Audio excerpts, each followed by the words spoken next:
literally just posted, so you can post it if you like. Right, hello. This is our live stream. I am ostensibly in charge of this thing, purely by the fact that it's on my channel. However, the reality is that I have no idea what I'm doing. I've been sick the last 3 days, so I'm going to basically just tap out. Thank you, the three of you, for joining me. How about we all introduce ourselves, and then we will just be on our merry way of conversation. Sound good? Shaye, you're to my right. Oh, I'm going first. Enthusiastically. I was not ready for that. I'm Shaye from the channel Zachary Shaye. I really love fantasy books mostly, but I also cover comics sometimes. But lately, it's just been fantasy. Hi. Who's next? Hello. Pick someone, Shaye. Anna. Hey, yes, my name is Anna. My channel's name is From Russia with Books. I just realized that all of you guys actually added your name apart from the name of your channel. I think I'm the only one named this. But yes, I'm Anna. I just assumed your name was From. Chris.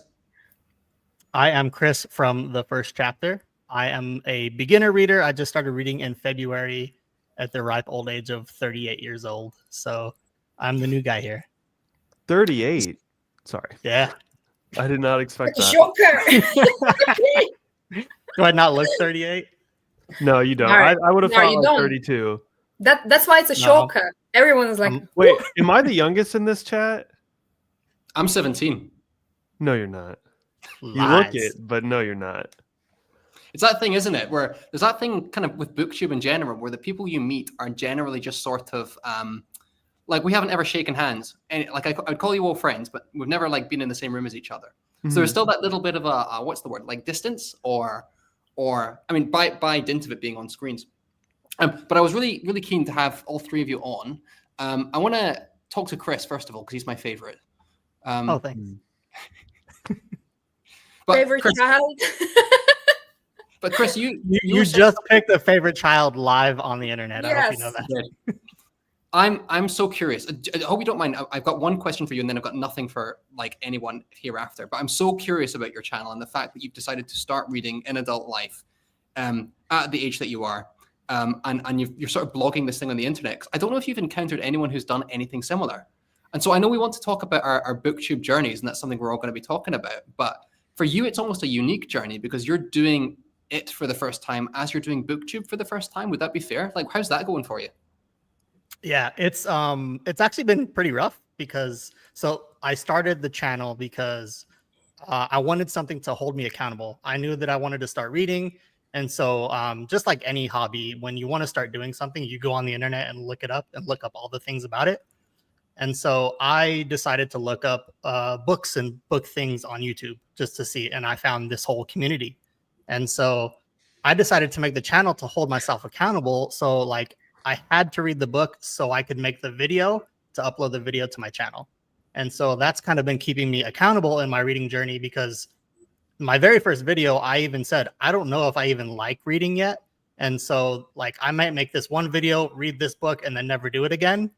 I'm obviously past that by now, but the channel is just keeping me accountable, really.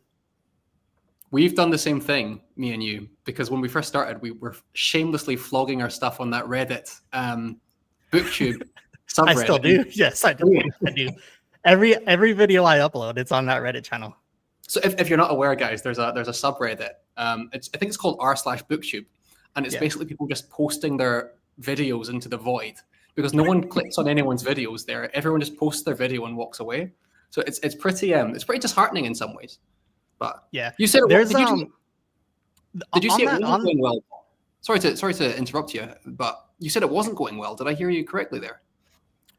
Yeah. So the reason it's not going well is because, well, I wouldn't say it's not going well. It's a struggle. It's a good struggle though, because I don't have. I was actually just talking to Shaye about this offline on Instagram. I just don't have the backlog of books. So in order to make the video, I have to read the book. So if I want to make a video a week, I have to read a book a week so I can talk about that book. Because I haven't been reading my whole life, so I don't have a whole life's worth of backlog to talk about. And so if I have to read the book if I want to make the video. Like right now, I actually I finished Carl's Doomsday Scenario, and I was going to make a video on that. But I finished it with audiobook. And so when I sat down to kind of like write out my bullet points to make the video, I realized I only remembered like 10% of the book because I just had it on audiobook while I was doing house chores or doing whatever. And so when I sat down to write the not the script, I just kind of like outlined what I'm going to talk about. I remembered that I don't know like half of this book or more than half of this book. I don't remember. And so I have to now, like, I'm in the process of rereading it like in the physical copy so I could talk about it in a video. And so if you look at my channel, I haven't had a video come out in about 8 days, which is not typical for me, but it's because I have to reread the book.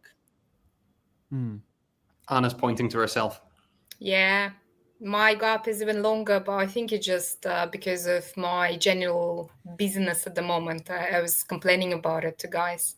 Yeah, I literally didn't have emotional capacity and time literally to film anything. But yeah, I'll get back to it. Yeah. And then I'm also I'm working a full-time job. I have a full-time job that I work, and then I also am trying to sell my house. So if you hear any echo, it's because my house is completely empty except for my bedroom where I sleep. So I have all these things going on, and trying to fit time to read a book in there is very difficult. And that's why I chose to read Carl's Doomsday Scenario via audiobook so I can get stuff done. But it just didn't work because I didn't remember what I was listening to. He's lying. He's not even in a house right now. That's a street wall behind him. He just carries his bookshelf from place to place. Yeah. Yeah, absolutely. I just wanted to, I'm looking through, I've been kind of popping up the comments as we've been talking, but there's one question. I think, Chris, you kind of already covered this organically. But there's a question here from Steve about how each of us have kind of done our booktube origin stories, like why we wanted to start a channel, things like that. I think that's what we kind of wanted to talk about anyway. So Anna, I don't know if you want to go next. I don't know if we covered everything that you wanted to say there, Chris, but that could be a good conversation to have. Yeah, that pretty much covers it for me. So go for it, Anna. Yeah, for me, I don't know really. I think I've been following many booktubers for a while already. And you always think that it's something simple because you just see people talking effortlessly on the camera and, well, I can do it as well. But at the same time, there is some level of shyness, let's say, at least for me. So I don't really feel comfortable on the camera, but I was thinking probably it's a good chance for me maybe to work on my people skills and just maybe come out of my shelf a little bit and just be a little bit more comfortable on the camera and learn some technical skills on the way. And I just decided to do that because I've been a reader all my life. Because as a child, I was growing up in Russia. And at the time when I was a child, we didn't really have much, let's say, in terms of resources or opportunities. Let's say Russia was going through a very tumultuous time at that time, sorry. And I think I was, I mentioned it already in one of my previous videos, I think in just 2 videos ago on my channel, I was sharing the story actually. And we didn't really have many opportunities to do anything. So reading was pretty much the biggest way of escaping for me because the surrounding around me wasn't really nice, let's say. So it was a nice way of escaping for me. But at the same time, we didn't really have many books. So I was a regular in the local library where I was borrowing books. But I was reading all the time just because of all this sort of surrounding situation. And I think, just recently I just decided, okay, I'm following all these people. Probably I can just start something like that myself, And plus, in my real life, not many people read. I don't really have many people that actually read, or maybe sometimes I meet some people, but maybe they don't really necessarily read the same books as you do. And you feel frustrated. You read this book and, for instance, I'm sitting next to my partner, let's say, and I want to share it and I have this conversation and he doesn't like reading because he has other interests. And with friends as well. And you just feel frustration that you have this amazing, exciting book and you literally can't really talk to anyone about it. I think, yes, those are the reasons basically for me. But my booktube journey is a little bit bumpy. Yes, I need to work on it and be a little bit more consistent and just try to be more comfortable, I think, because every video is a struggle for me. I know for some people, I think for David, he's more natural. He can just sit and talk on the camera. That's not the case for me. I'm struggling with every video. I have to do lots of retakes, so it's a work in progress. Mate, my last video, there was a cut every 3 seconds. Like, genuinely, like every 3 seconds, like, oh, I'm gonna say that again, and then That's I find that my life. yeah. But I think your stuff's wonderful, and I'm not just saying that as like a riposte to what you said about yourself. I really enjoy your reviews, and I think the stuff you do is worthwhile. And I really don't think that the awkwardness that you, I mean, I don't want to explain your life to you, but the awkwardness that you feel, I don't think that gets reflected as much as you think. Well, yeah, there is lots of editing involved. True. Yes, I spend lots of time on editing. That's why, for instance, during this busy period, I didn't even manage to film anything because I was just thinking, okay, I'll have to spend a few hours on editing, and I just don't have time to do that at the moment. But I'm planning to film a video this week. I read, I sent the photo of this book to David some time ago. Yeah. Thank You for Smoking. I loved it. I really want to put a review of this book. It's an older book. It's not a very new release. I don't think lots of people know about it just because it's quite old. I think it was published in the 90s. But I had such a great time with it. Yes, hopefully I'll find time actually to post the video. Does your partner, so you say your partner doesn't understand what you're reading, which is kind of the same with me. Does your partner understand that when you're reading, you're not there? That you're not to be disturbed? Yes, but at the same time, you understand, like when you both come back from work in the evening, Yes. it's literally like the only opportunity probably to communicate with your partner. Sometimes you have to sacrifice your reading just because your partner wants to talk to you. And even though you're frustrated, sometimes it literally looks like I'm trying to read, he tells me something. And I am very bad at multitasking. I'm a very focused person. If I'm reading or listening to something, I literally can't focus on anything else. I'm just, zooming in and that's it. Nothing exists for me outside of it. And several times I'm just, sorry, what did you say? Sorry, what did you say? And at some point I just, okay, I can't do that. Just put the book down and that's it, that there is no reading for me. Yeah. You're a much nicer person than I am, because I would just be like, I'm reading. And then I'd be like, I'm so sorry, I didn't mean to do that.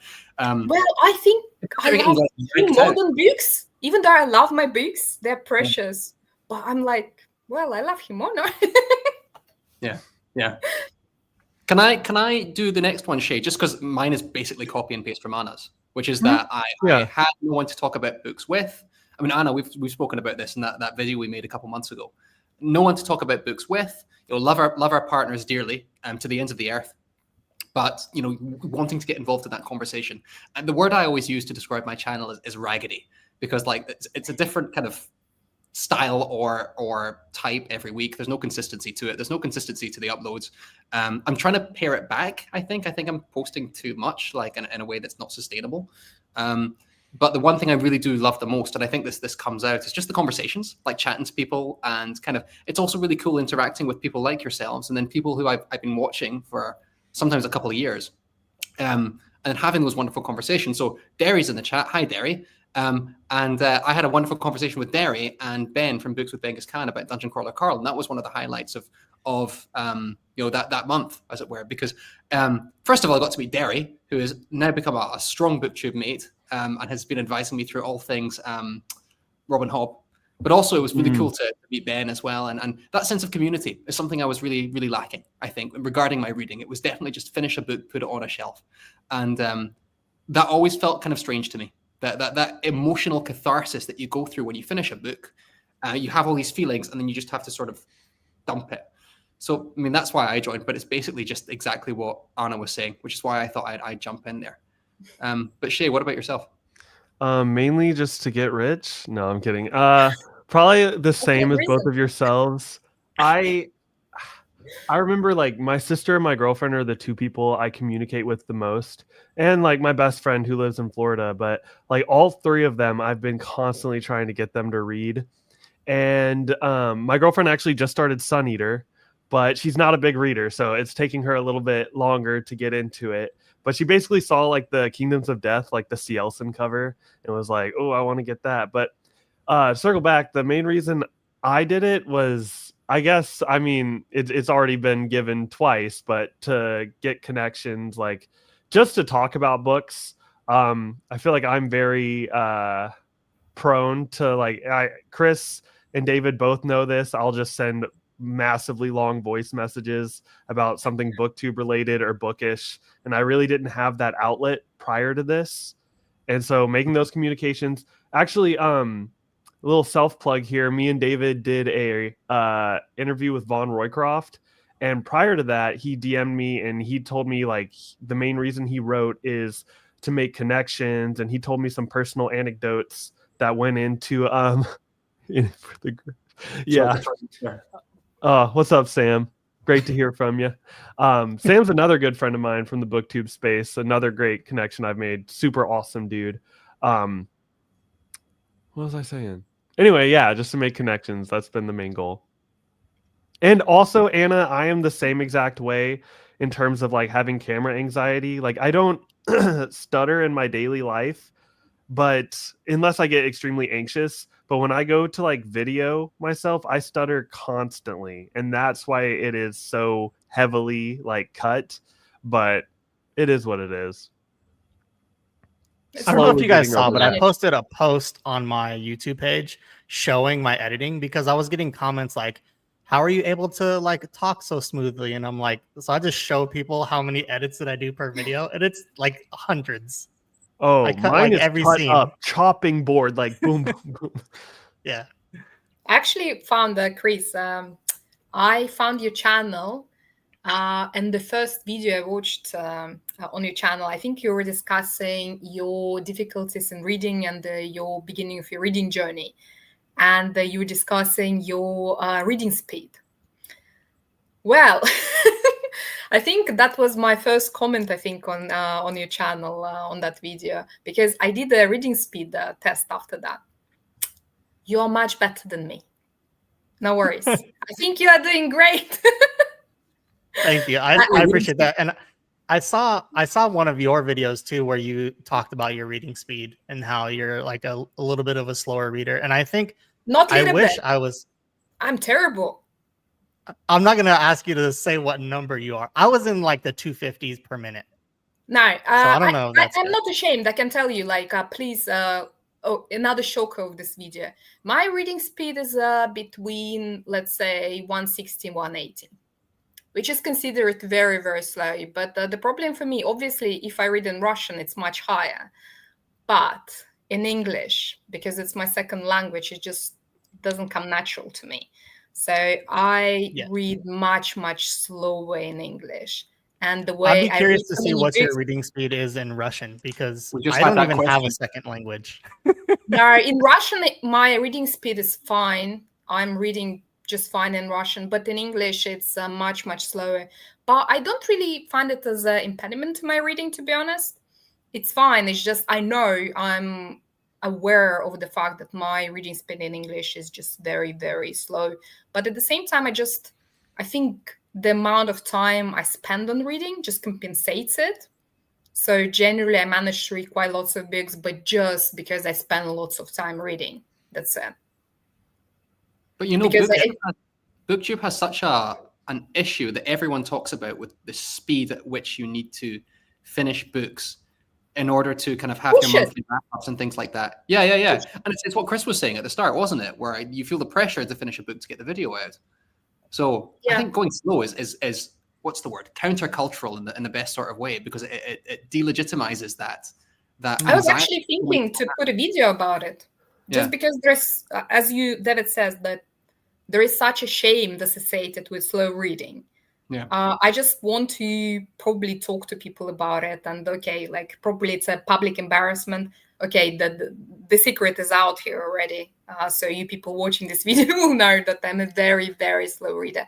But I was actually thinking to put a separate video on it and just to normalize it, to tell people it's okay if you read very slowly. it doesn't reflect on your intelligence or anything else. You still can read lots of books.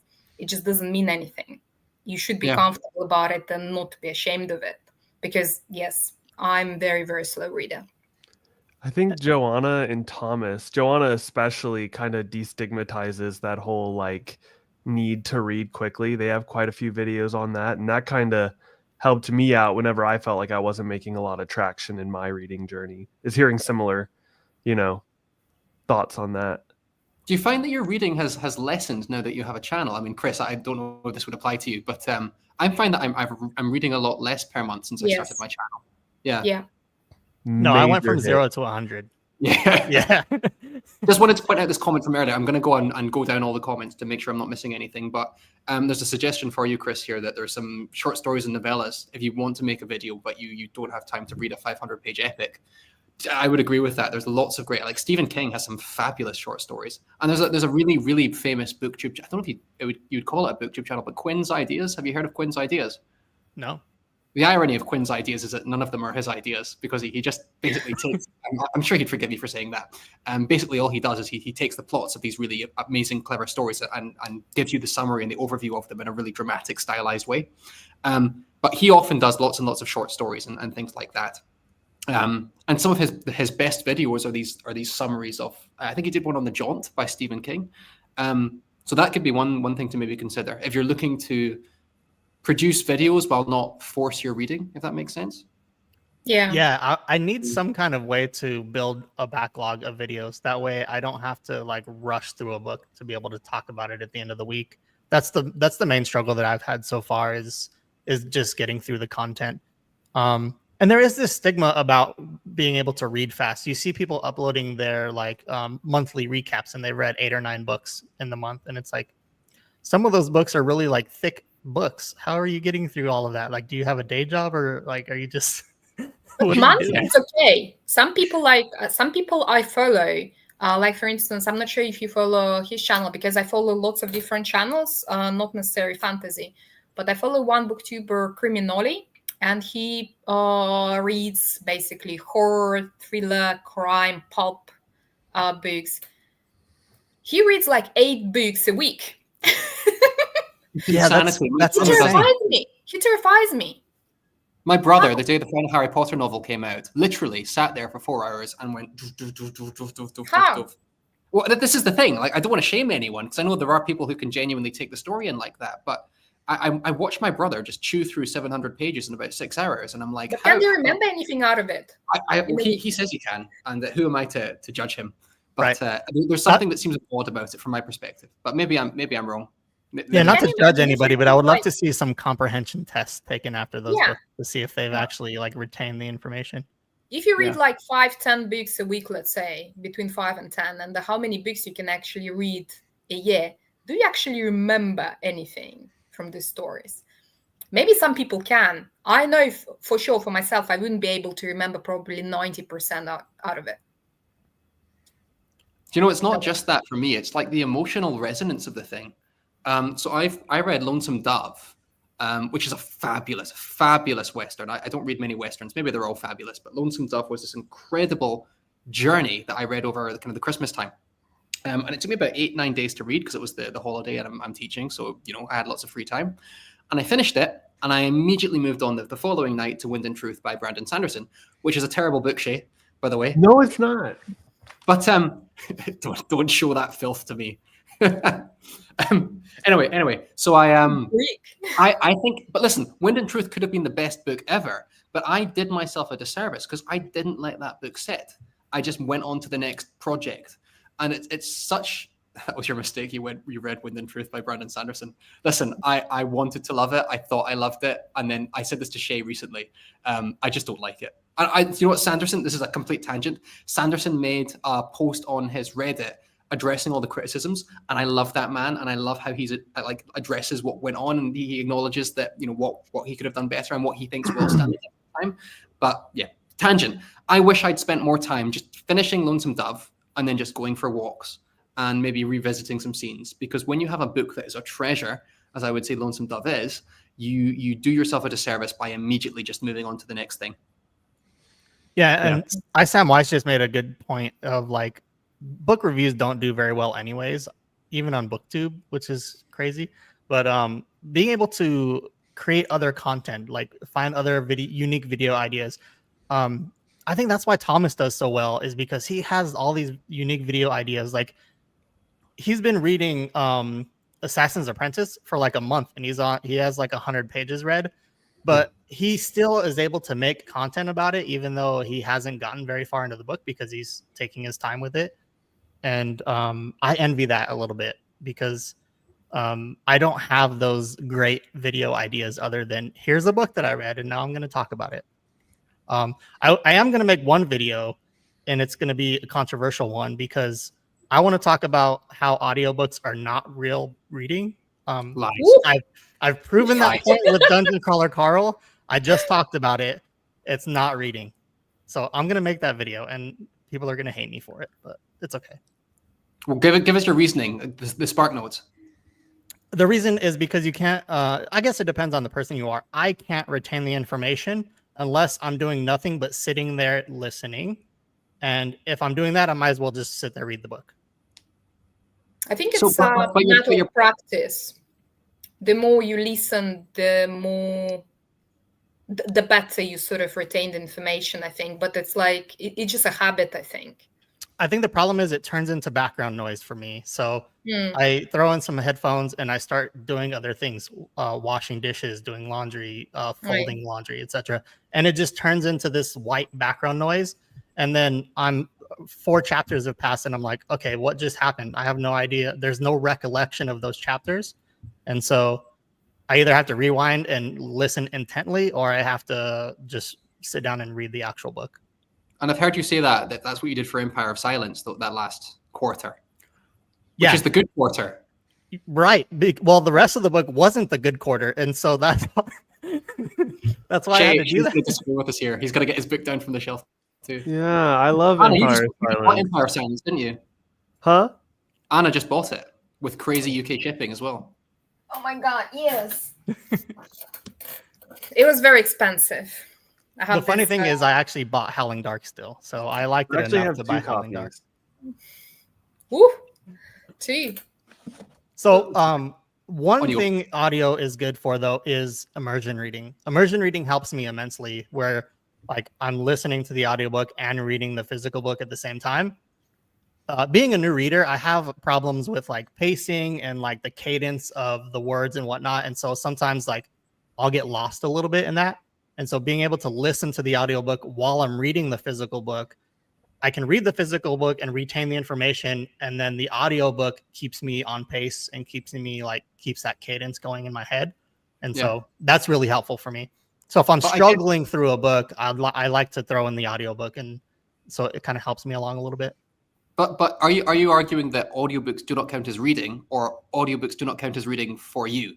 Because those are 2 different things, right? Yeah, it's all individual, right? So it's definitely just for me. Audiobooks don't count as reading for me, especially the journey that I'm on as a new reader. Yeah. There's a specific skill of reading a book, understanding the grammar and the punctuation and the pacing of the text and all of these little pieces of reading that are unique to reading a physical book that you don't get in the audiobook. And so for me as a new reader, they're completely different. They're 2 completely different things. For someone who's a seasoned reader and is just looking to get the story in their head, I can see that audiobooks would be the same as just reading a book. Yes. But for me, it's completely different. And you just ruined my whole video because I just explained it all here. Thanks. That's fine. So I want to just draw your attention to a comment from Derry, which is just Chris. And then she says, audiobooks, not books. You're dead to me. And then and I think she then tries to make it less blunt. And in my mind, Derry, this makes it worse. JK, but we have.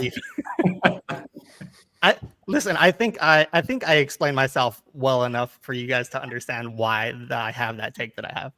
So it's all right. Yeah. I think we already said Derry's wonderful. I also want to say that Preacher is someone, I think Preacher himself was a bit disappointed by his video games video that he put up. But I haven't watched it yet, but Shaye tells me it's amazing. And I trust Shaye with my life. So I was Yeah. talking to Shaye about this on Instagram, and I called that out. Like we were talking about how like ways to like come up with unique video ideas, and I called out that video specifically because I loved it so much. So What's My the problem- you? Sorry, Anna, on you go. No, I think I actually have an opposite problem because I literally keep like a list of my video ideas in my notes on my phone, and it's like ever growing. But after that, I don't have time or dedication to actually film them. Yes, I do have ideas. I just don't make the videos based on them. I think It's just like so. being wasted. I feel like I had some good ideas. Like early on in my YouTube career, I did like a top 10 rogues, a top 10 bards, a top 10 wizards list. Like I was doing stuff like that, but it was when my video and audio quality was like abysmal. So now it's like I want to retread those ideas because now I'm like void of ideas. Like I've just been doing book reviews and monthly recaps, and I'm like, no one has really watched those like better idea videos. I could just do them again. Just retake them, yeah. Yeah. So that's probably what I'll do. Or And I I could come up envy with you new guys for ideas, that. but who has time for that? I mean, I This envy is you my guys issue. for I just this have no because time. this comes back to the issue of me not having enough books under my belt. I don't have the ability to do like a top 10 fantasy books because I But haven't it's even not read about 10. that even. Like for instance, I watched your video about your struggles with reading, and you literally gave me an idea for a video about my personal reading speed. It doesn't necessarily need to be about a book, probably just maybe something associated with books. Like my previous videos, for instance, were around my struggle with the reading slump. I'm not really discussing any books there. It's just my personal struggles about reading slumps and how I deal with them, and maybe some excesses of booktube, how I see them personally. So I think it's like there are lots of videos, and sometimes I watch you guys or other people channels, and you watch some videos and something clicks and you're okay, I can actually expand on that topic, maybe just pivot out of it and just create something new just based on it. It doesn't need to be based on a book, I think. Yeah, you're right. You have those are some great ideas. I'm gonna steal some of that. oh, side note, I mean, this is I why a lot saw of us are set with our channels, right? Is that we want to just have that conversation. So having that back and forth, I think, is part of the fun of it. But yeah, I cut you off. Oh no, Yeah. I was about to say I saw Jake in the chat, and I just wanted to shout that out. Honestly, for a while, like I said, my video quality was like so poor, and Jake from Nerd Level Rising was actually the first booktuber that like saw my earlier stuff and like encouraged me. So I probably wouldn't even have kept making booktube videos if not for that dude. So I'm just shouting him out. Great guy. I can't. While stand we're him. shouting people out, I want to shout out Red's Reading Cafe, who is in the chat. This dude has the voice of a god. He's a new booktuber. Yeah, I think he just hit 50 subs. You guys need to all go check his video out because he's amazing. He's like super Brando Sando lover, which I think is awesome. But he like his voice, like I could just listen to his voice all day. So there's a question there for Red, I guess, is how do you feel about Wind and Truth? Are you on the right side or the wrong side? Do you enjoy what's the line? What's the terrible line? Kicking some fused ass. There's some really bad lines in that book. And the reason I don't like Wind and Truth is not for that reason, and I'm not going to get into spoilers whatsoever. Okay, so I won't talk about it. But it's a messy book. It's a messy book. So here's my take on Wind and Truth. I think Brandon Sanderson is a victim of his own success. Like Rhythm of War came out so long ago that everyone's had so long to build. And like, I love Sanderson. I give so many of his books 4.5 or above. Sanderson has always been like the guilty pleasure fantasy series for me. Like I've never like gone into it and been like super like his dialogue, his prose have always been a little awkward. And I think there's been such a gap between book 4 and 5 that people are coming to it and seeing so many things that had always been there. But to me, they're just quirks of Sanderson now. I would agree with that. That some of the things that are problematic with Sanderson's problematic's the wrong word. Like the modern prose style, I think has been there since day one, and people have just suddenly noticed it. I think the very awkward Shalon jokes, but for so many people, Sanderson was like their gateway in. So they've gone and read other stuff, and then they come back for Wind and Truth, and they're like, this is awkward. And I'm like, it's always been awkward. It's great. Right. I've only read Anna, have you- Mistborn, and there's a couple things there's two things that I really not necessarily had problems with, but that I caught was that one, he writes the way that he writes his characters. They don't speak like real people, which is kind of weird to me. They just don't speak how real people would speak in real life. And then he just over explains his magic system, which drove me absolutely insane. I love his magic system that he built for that series, but he just over explains it so much that he leaves no room for the reader to fill in the gaps, and it bothered me a lot. That will persist. His magic is basically just engineering. I mean, his magic isn't really magic to some extent because it's just I don't feel it's magic. It's a material extension of the world that just operates differently from our world. What I was going to say is, Anna, I don't know if you've read any Stormlight. I don't think you have, right? There's a character called Shaye. I've read only Elantris by Brandon Sanderson, and it was okay. Right. So Chris and Anna, let me tell you about this character called Shallan without spoiling anything. She is like a late teens, independent young woman with some history that we won't get into for the sake of plot. But the reason that everyone gets so wound up with Shallan is that she has genuinely the worst sense of humor in the world.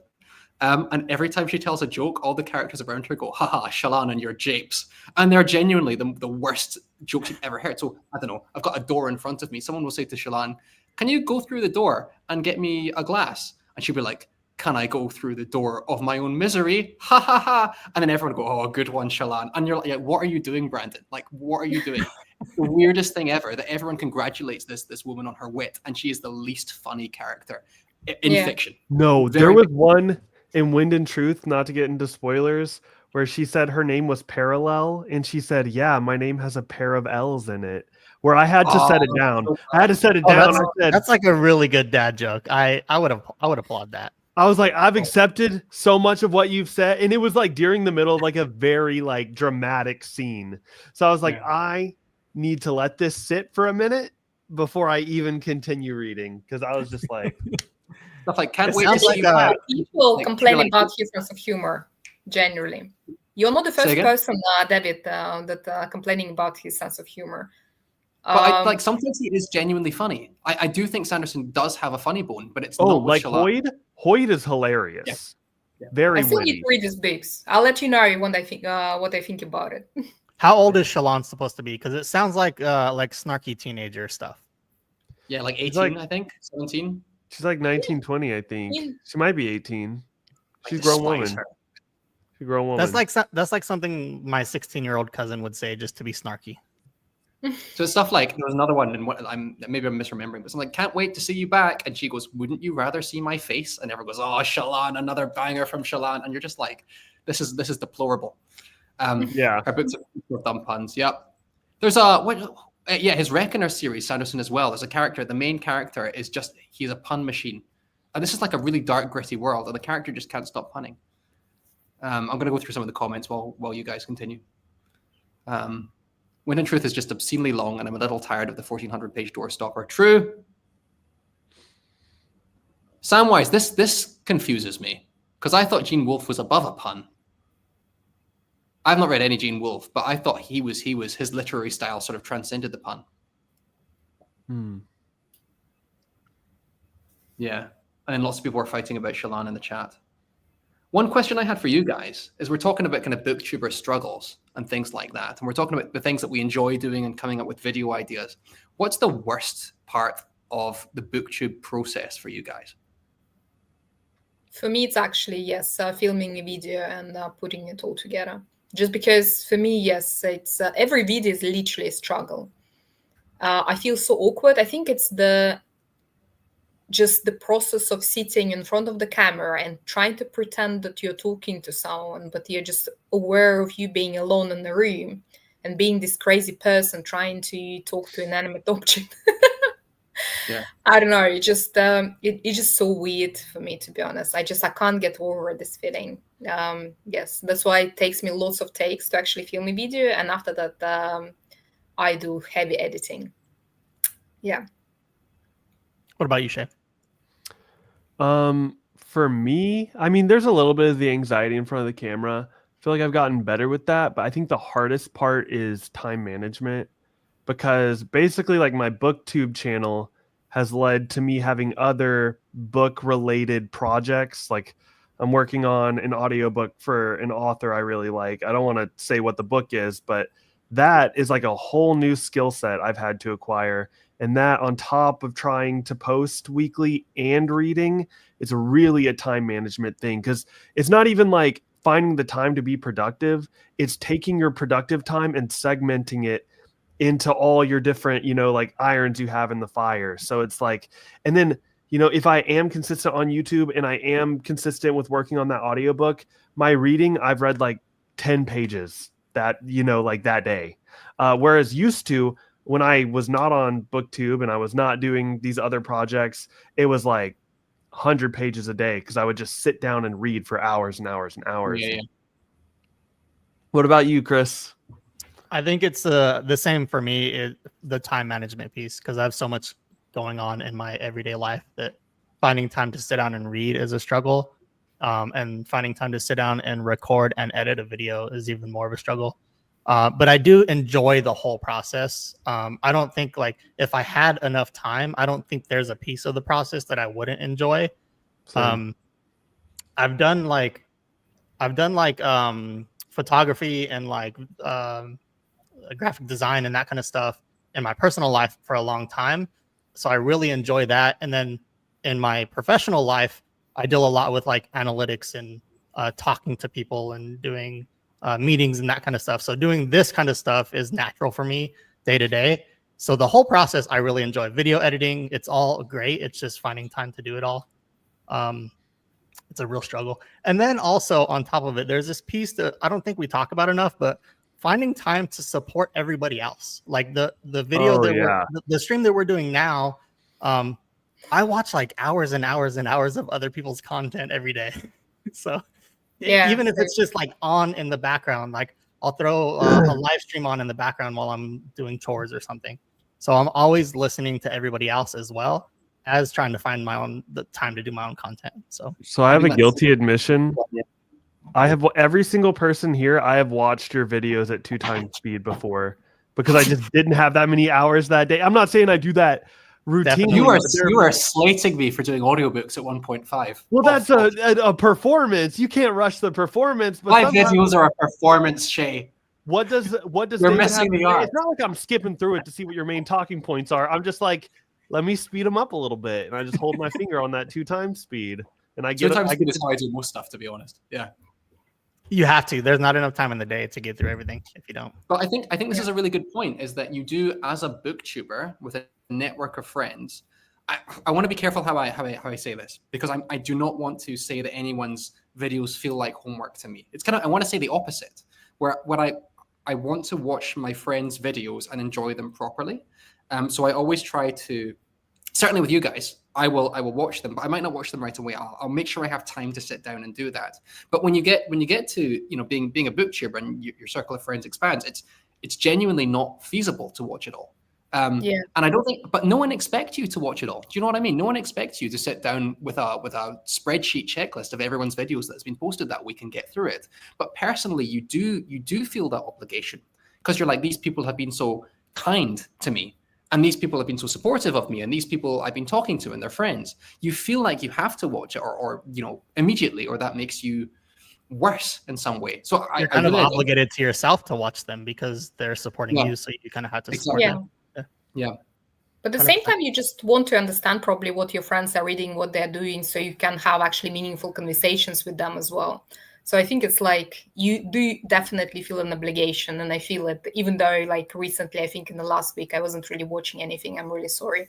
I was trying to survive at work, literally. But yes, you do feel obligation. I do agree with it. But at the same time, there is the sense of excitement as well, just because you genuinely want to know what your friends are doing, what they're reading, so you can have these conversations with them. There are days where I enjoy content on. I've been on YouTube, not even just BookTube, but YouTube in general for years. The house that I'm selling right now, I remodeled the house by myself, and I did it by learning how to do it off of YouTube. I've been watching YouTube like since it's been out, basically.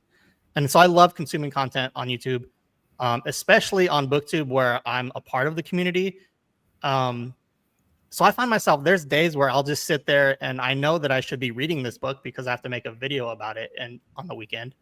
But I'll just be sitting there just watching all my friends' channels and just watching their videos instead of doing it's the opposite of what Thomas always preaches, because he always preaches to like get off the internet and disconnect and, and live your own life. And I do the exact opposite. There's an irony to it, doesn't it? Yeah. Yeah. But at the same time, like I think, as I said already, Chris, to you previously, like I watched your video and I got the associated idea for my own video. I think for me, another reason to watch other people's videos, because you can learn something and you can get this aha moment, and you can come up with your own idea as well. Yeah, 100%. I agree with that. Do you know what my worst thing about BookTube is? The thumbnails. The thumbnails. I hate the thumbnails. I knew Mine it. are terrible. That's smart. Mine are terrible. I feel like I come up with an idea and I record that. I find a space to record this thing and I get my thoughts out, for better or worse. I edit it together in CapCut and I'm like, right, I have a product. No, product's the wrong word. I have a piece of work that I have articulated myself within, and I am ready to put it on the internet for people to enjoy or not enjoy or whatever. And then I realized that I have to make a thumbnail, and I'm like, I have no artistic bone in my body as regards to these little squares. And I know the little squares are so important in terms of, because it's the first thing people see. And I've been speaking to Shaye about this, and I've been speaking to Joanna about this. I'm like, I don't understand. And I was getting to the stage where I'm saying to Shaye, I'm like, do I just AI these things? And I know how like horrible that sounds. And I don't think I will. I won't. But I'm like, I need like a little thumbnail company to reach out to me so I can get some sponsorship or something like that, because I can't do them.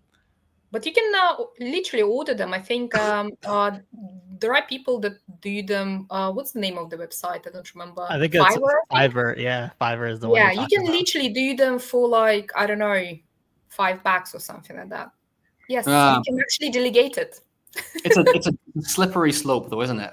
And the whole point of me making my channel was to learn some skills. I think I said public speaking and editing, but I guess thumbnails kind of. No, but if it's really like such a pain for you, you can actually delegate it. Yes. You know what? And Jake's just made this point here, is that Philip, who is in the chat, hi Philip. Philip's gotten really good at thumbnails, especially when he does his Dear Dr. Fantasy episodes. Like that man has managed to ace the thumbnail game through doing these videos, and I think I can do it. Maybe I'm just lazy, but I feel like they're the thing at the end that I always forget about, and then I sort of have to wrangle together. Yeah, me and Shaye were talking about this offline, and there's this piece of YouTube in general that just kills me, because we all know that the thumbnail that works is the one with the big bold letters that's really like bright and flashy that everybody wants to click on. Yeah. That's the one that works, but the one that we really want to make is the really fun one that you like, the really unique idea with the cool background and stuff. I feel like mine are like power very struggle. atypical to like the big attention grabbers. Like they're almost like a chiller look to them, but I feel like that is like authentically me. Like me and Chris were also talking about BookTube, like you're here for the books, but you also are here for the personality. And for me, the thumbnails are a big part of like my personality coming through. Like if I was big and bold and then you click on the video and it's somebody who's like kind of more like socially anxious or awkward, it's like, yeah, exactly. Yeah, I feel like I'd be mismarketing myself.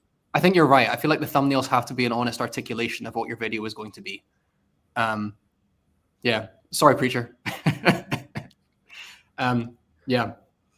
I know it's. I think the reason that I'm have like difficulty with them is they feel quite minor to me. They feel like something that should be quite easy to do, and they send me into paroxysms of anxiety when I feel like I've already done the thing I wanted to do. Do you know? Yeah, there's a I don't know if you guys watch vidIQ. I know Red mentioned him in the chat, or mentioned their channel in the chat, but they're basically a channel that talks about how to improve your YouTube channel. But have you actually sorry for interrupting, have you actually tried to use their website? Because I've tried, but I didn't find it very helpful, to be honest. Yeah, I've tried using the website, and I think it's trash unless you pay for the like upgraded version. The free version is not very good in my opinion. Trash, sorry. I mostly just consume their YouTube content because like they have some really good ideas, and then they go through like people's channels and like give them critiques and things that they can improve and change. But one of the tips that was really helpful for me that they said was to make your thumbnail before you even make the video. When you have the concept in your head, make the thumbnail first and then record the video after that. That way you don't have this content that's sitting there, like you have to get it uploaded. It's like looming over your head and you have to try to like struggle to figure out a thumbnail idea. If you do the thumbnail first, you have the freedom to take your time with it. And then once you record the video, you can just upload it. But that's how I do it. And my thumbnails are still trash. Well, I actually do that thumbnail after last. Like after I've edited everything and the video's complete, I'm like, all right, what ideas we got going for the thumbnail? No, That's exactly how I feel the thumbnail. I've been doing that. I've been doing it last as well. And then the video that I did it first for was my man versus smut one that I just uploaded. And that's such a good video, by the way.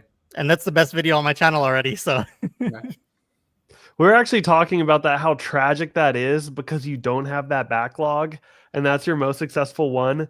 So you're now going, like, if you want to really squeeze the success out of man versus smut, you have to read books you hate. Yeah. But he said, but as you said, you can crossroads. kind of take a satirical look at it and like enjoy it, even though it's not your thing. I'm hoping that I'm going to actually come across some of these books that I do actually enjoy reading. But what got me through Fourth Wing was just taking a satirical approach. I would have DNF'd it like a quarter of the way through if it wasn't so bad that it was funny. Like that book was so bad that it was starting to make me laugh. And I just kind of looked at it as satire. And once I was able to look at it as satire, it helped me get through it a lot easier because I just laughed the whole way through. You're a brave soul because even I haven't read it, to be honest. It's terrible. Don't waste your time. No, I will not. Romance is not my preferred genre, to be honest.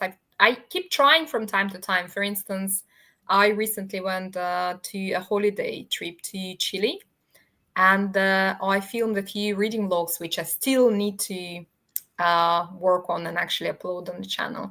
But one of the books I was reading were actually romantasy. And yes, it still doesn't work for me. I try from time to time just because you want to be part of the hype, probably just because it's so popular recently. Like everyone is reading it. But every time I tried it, I'm just I'm disappointed and it just doesn't work for me. Even though I understand why it's popular. No. Hills of Heather and Bone and The Gallant by Janie Wirtz. Hills of Heather and Bone is by K.E. Andrews. I'm not a romance or romantasy person at all. I think those are more love stories than they are like true romances. But those were like next level, insanely well written. Like very beautifully written romances that didn't feel like deep in like the lust factor. It was more of just like a mutual respect and like an actual authentic love vibe to it. It's the same. Like for instance, the book that I've read on the during this trip, it was Paladin's Grace. So there was some low-level smart, but mostly it was just like very respectful relationship, and it just was so nice. People were genuinely nice to each other, and it was really nice. That's why, for instance, I will actually,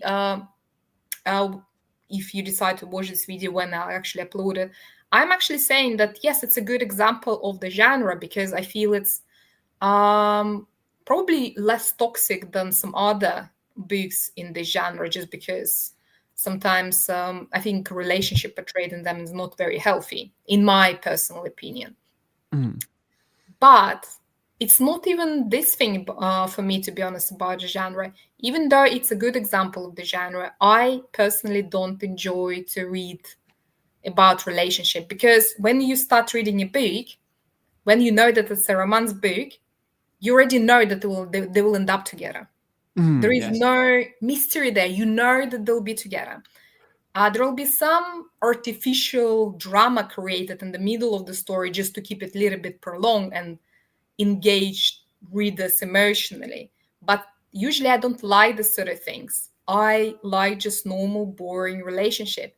And not the preference of mine. I don't like the beginning of a relationship. I think Hills it's of Heather and overrated. Bone and The Gallant both take like relationships that like are more established and show like sorry, I've got my own sickness, but like Hills of Heather and Bone, is like a firmly established relationship, like Yeah. years into them, and like really shows like the I mutual prefer this one. respect, the love, the friendship that comes with being in a relationship. And Is I it the felt like one that's that what Derek gave it was a discussing with the author? Yeah. Yes. I bought it. I have it. I need to read it. great I do you have the interview physical and great book. relationship. Yes. Yeah. Yeah, I guess don't there's trust something to be said for beginning of the like relationship for when just people the low quality raunchy smut books because they're so popular. Like there has to be some allure to those, right? Because so many people read them. Well, this is the issue, isn't it? Is that we're kind of conflating, or we're not conflating, but we're aware that there's a difference here between smut and love and lust and relationship. And obviously, some relationships will have all four of those braided together. But it's the angle and it's the accentuation of these things which kind of gravitate the books towards romance, Tales of Heather and Bone, and what I believe Fourth Wing is like. I haven't read it. All I know is that my mum took it on holiday one time on a family trip, and my sister was horrified. But I haven't read it myself. So, Chris, you can tell me how egregious that is later. It's awful. So here's the thing, too. I don't want to leave this out because in any deep love, like when you're in love for 50 years, 60 years, whatever, you don't go through life without that smut. You have to smut each other, right? Like there has to be there has to be that connection, or you're not gonna last 50 years, right? Yeah. So like, even if a book doesn't explore that piece of it, it has to be there. Yeah. I think it's like in these books, I don't know, maybe I'm a little bit boring, to be honest. I suspect that's the case. But in these books, usually just such a heavy emphasis on these first stages in the relationship and all this lust towards each other. And the characters are just keep lusting and thinking. I'm not excited reading this lustful thoughts in their heads. It's just like, I found it a little bit ridiculous. And I think it's like it's all portrayed as true love, which is very far from being love. In the beginning, it's just literally lust. And yes, it is important to get people together.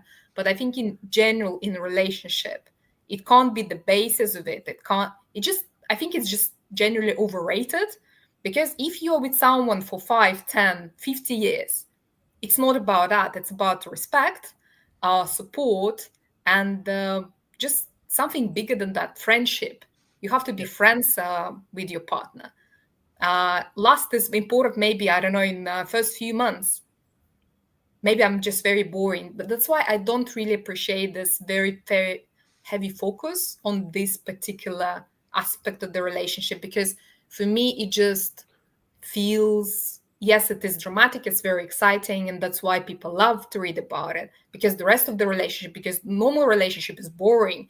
You're literally with the same person watching TV, reading books, and going shopping every day. Nothing really exciting happens. But that's love, that's relationship, that's how people spend 50 years together. But the now honeymoon, write about it. Why? The honeymoon period ends very quickly in a relationship. I would even argue that it's over before the honeymoon is even comes. The honeymoon period is such a short time, and I think you're right. That's what most of these books focus on, is that period of lust that they're calling love. Like in Fourth Wing, it's like it's an enemies to lovers trope. So this guy is wants to kill her, and she's infatuated with him for some reason because he's big and muscly and strong and attractive. But he wants to kill her until like the one point where they fall in love. Like there's no redeeming quality about him prior to her falling in love. It was like he was the enemy up until they fell in love, and they fell in love like in an instant. It felt like there was. Do they have that trope where they're about to murder each other and then they look each other in the eyes and suddenly they melt into an embrace? Is it that on the nose? It's not that on the nose. He never actually tries to murder her. In fact, he like saves her a bunch of different times from being murdered because she's so weak and frail. It's terrible. I don't even. I feel bad even talking about it. My wife made I never noticed this before until she brought it up. And we were watching, like, quite early on in our relationship, we were watching a movie. I forget which movie it was, but at the end of the movie, it was a male protagonist and a sidekick lady. At the end of the movie, what do? They look at each other and they kiss and they embrace. And I remember very clearly my wife just going, at the time, or my girlfriend at the time going, and I'm like, what's wrong with you? She's like, why is it that these characters who have gone through something arduous together and have like solved the thing, the final step of that checklist is always, and then we tick that romance at the end. She's like, why can it not just be in these movies? And it's really hard to think of movies where this is not the case, where you have two protagonists, male and female, who do not end up basically kissing at the end. And maybe it's more common in movies because you want to tick that demographic. But it's pervasive as well, kind of forming a relationship within your narrative for the sake of forming a relationship within your narrative. Yeah. And once she said that to me, it's suddenly like, the only one I can think of, and where the man and woman don't get together at the end and they're pretty much side by side the whole way. I think I, Robot, the Will Smith version, doesn't do this. And there's one, I think, James Bond movie, one of the recent ones, ironically enough, that doesn't do this. I think Quantum of Solace. Those are the only two that I can think of. In nearly every other movie, it's just supposed or presupposed that this is going to happen. Darian, my wife, very much. It's just very difficult to find actually books that doesn't have any sort of romance in them. It's just very difficult because, like, I feel you're right, because authors like have this list of things they sort of feel obliged to put in the book to make it successful or into a story, and the love should be there. I don't know. It just I don't know. I wonder if they might do this because if you don't put that romance piece in there, then it's just a friendship. Like, it might just feel like a friendship.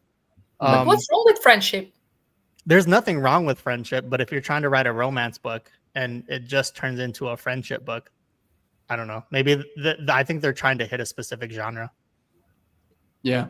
But again, those representations will then carry back into readers' minds, especially young readers. I'm not saying you're agreeing with this whatsoever, but I guess the danger with that is, when we are what we read, especially when we're younger. And so when we read books that represent relationships in such a way, that is going to form our knowledge of what relationship is. And sometimes my wondering is, if we're reading these sort of romances on the page, kind of let's say a teenage stage, does that then go on and inform how we believe the world truly is? Yeah, I agree. And I think, like, for instance, the way Chris described the relationship in The Fourth Wing, it's very unhealthy relationship. And can you imagine young readers are reading this book, not necessarily girls, maybe boys are reading it as well, probably more female audience, but generally, if a young reader reads 1, 2, 3, 10 books like that, and they just form this image of this ideal relationship in their head, and they just try to find a model and model their relationship in the real life, it just creates this very unhealthy image of potential relationship, and they keep chasing just because they think that's how it's supposed to be, without understanding that the actually healthy, good relationship is pretty much boring just because it's supposed to be stable and reliable. That's it.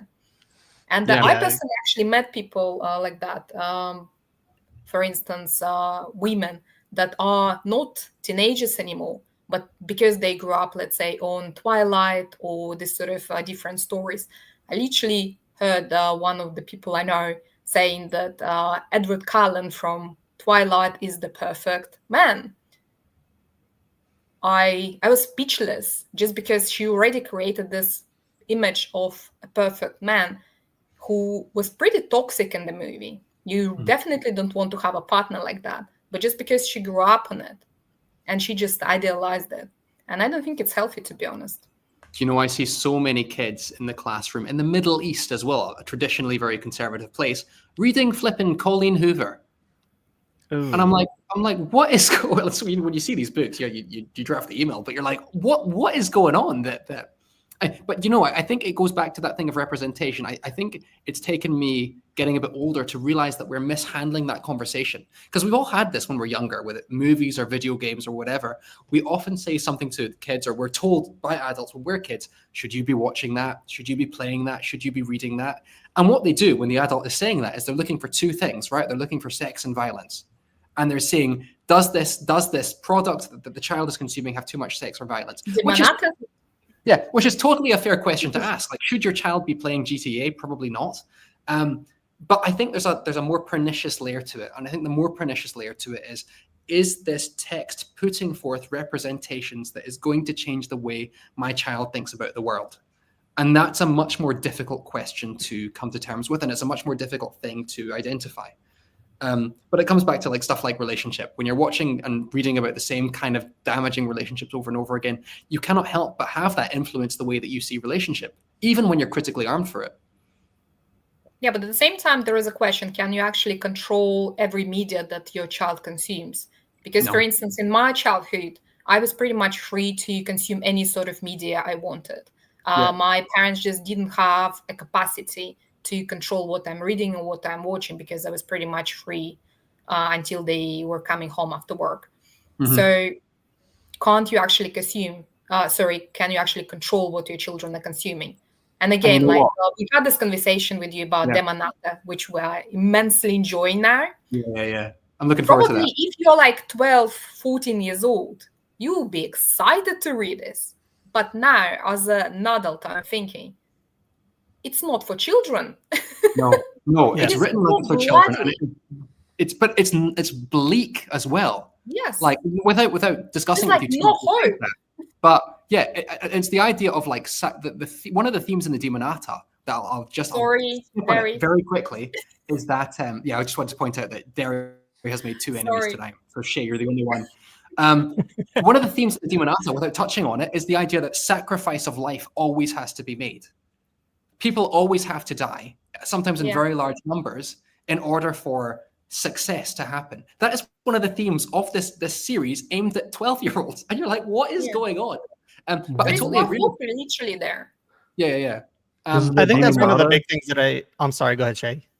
Oh, I was just asking because I was like reading Derry's thing. That series is called Demonata. I was kind of like there was a lag in Yeah. my brain. What was the name of the series that's aimed at 12-year-olds? That's Anna, I'll let you explain. No, are you talking about Demonata, the one that we're reading yeah. now? I just missed the title. Sorry. I'll be right It's back. Demonata. It's literally about demon universe and how children are dealing with demons.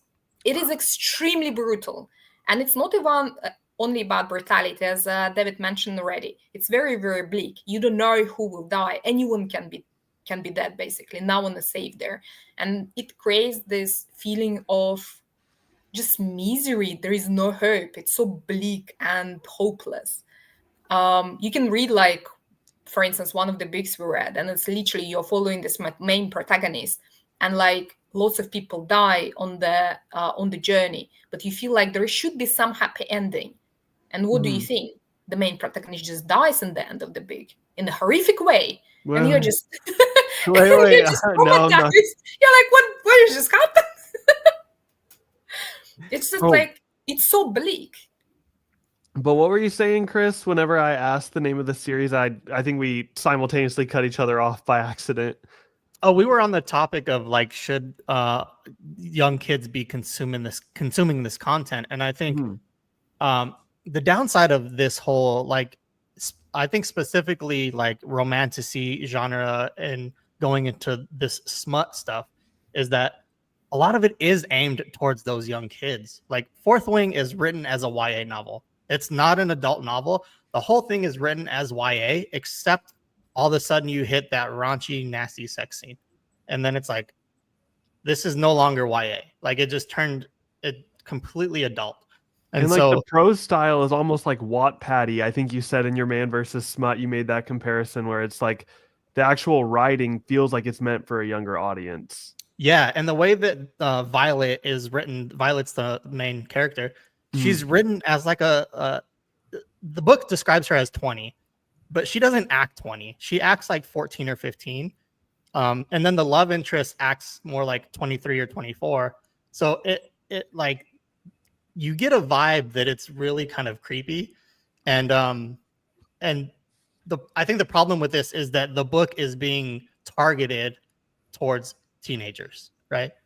And I think this also comes into like a little off the topic of books is parenting. I think if you raise your kids right, they know the difference between fiction and reality. And I think they know, like they should know, especially by the time they're reading this type of stuff or consuming this type of content, GTA 6 or GTA 5, for example, they should know the difference between their actual moral worldview and this fake content. Mhm. So I don't think it's necessarily that, especially if you're doing your job as a parent, I don't think it's going to change their life drastically. The people who play Call of Duty aren't out shooting up neighborhoods, right? Oh, Or Yeah. like, definitely. so I think consuming this content, while it's not good, I don't think is like changing anybody's actual worldview, unless they have raised themselves and they don't have parents or something. I think it depends on the I would person, to disagree be with that. honest. I think we're far more malleable as human beings in that. Even the four of us who are critically trained in various capacities to be able to identify this stuff in the books we read. Well, I still very quickly find myself falling foul and realizing, oh no, that influenced me in this way. The example I always use is Harry Potter getting his exam results. So when Harry Potter gets his exam results, he obviously looks at the paper, sees some A's, B's, C's, and a couple of fails, and kind of goes, "I've done okay." And I think that's a really positive representation of getting your exam results as a young man. Because J.K. Rowling, for all her flaws, could have written that scene very differently, right? Harry gets all A's and celebrates, gets all A's and a B, and thinks that's a terrible, set of miserable. circumstances. But I always remember that when I got my exam results a couple of years further on down the line, I had this image of Harry Potter going, "I've done okay. I don't need to be perfect. I've done okay." And I didn't realize until retrospect that it was that positive description of what it's like to get your exam results that kind of helped me out there. But I didn't make that connection until much later on. I don't know. I think the other issue, sorry to just say one more thing, is YouTube. I think that the biggest disseminator of harmful, ironically enough, kind of harmful media, harmful stuff is YouTube these days. It's kids, because a lot of kids won't be going on to the really foul stuff on the internet, but they will skip a couple of videos and very quickly find themselves falling foul of pipelines and ideologies and just yucky stuff in general. That, I mean, my son, give him an iPad and he's always 3 clicks away. He could be watching flipping Magic School Bus and he's 3 clicks away from finding something really malicious that someone's uploaded to deliberately try and make him uncomfortable. So I don't know. I think it's much more kind of braided into the world these days. I think the difference with the past, for instance, how I was growing up, and the present, as David already pointed out, now it's this algorithmic world. So if you click on something, you're basically being bombarded with the same type of content. So it's very easy to fall prey to it. But for instance, in my case, I would say I agree partially with Chris about that probably majority of people will not really be, let's say our lives will not be affected by these sort of stories or books. Like, for instance, for me, when I was growing up, I already mentioned that I had like zero supervision from my parents. I was free to read and watch whatever. Being a child, I consumed some very, very questionable media for my age group. Like, for instance, I don't know, I'm sorry, but being a child, I read, I don't know, Marquise de Sade and this sort of books, just because they were in my home library and no one was checking what I'm reading. I read some very, very horrific books as well, which were books of my father. And yes, no one was actually checking. I was reading Story of Ur. If you've ever read it, I don't know, explore, Google it. It's definitely not for a child. It's much worse than 4 Wings, I'm telling you. It's very, very explicit. And yes, you check it. So I was a child when I read it. It didn't affect me. I don't feel it really affected me personally. But at the same time, I think it just depends on the person, because some people are just a little bit more fragile. And especially in this current world, if you, for instance, read something like that, or you see something like that on the internet, you probably will be bombarded by very similar content. And probably it will affect you more than, for instance, it affected me in the past. So I think it's just very, very subjective. Yes.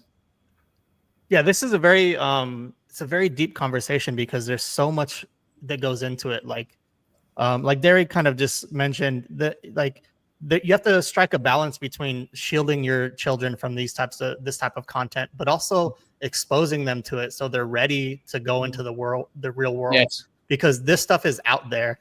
And so and I think there's there's an argument to be had to expose them to it earlier than you would maybe want to, because you still have the opportunity to control that behavior.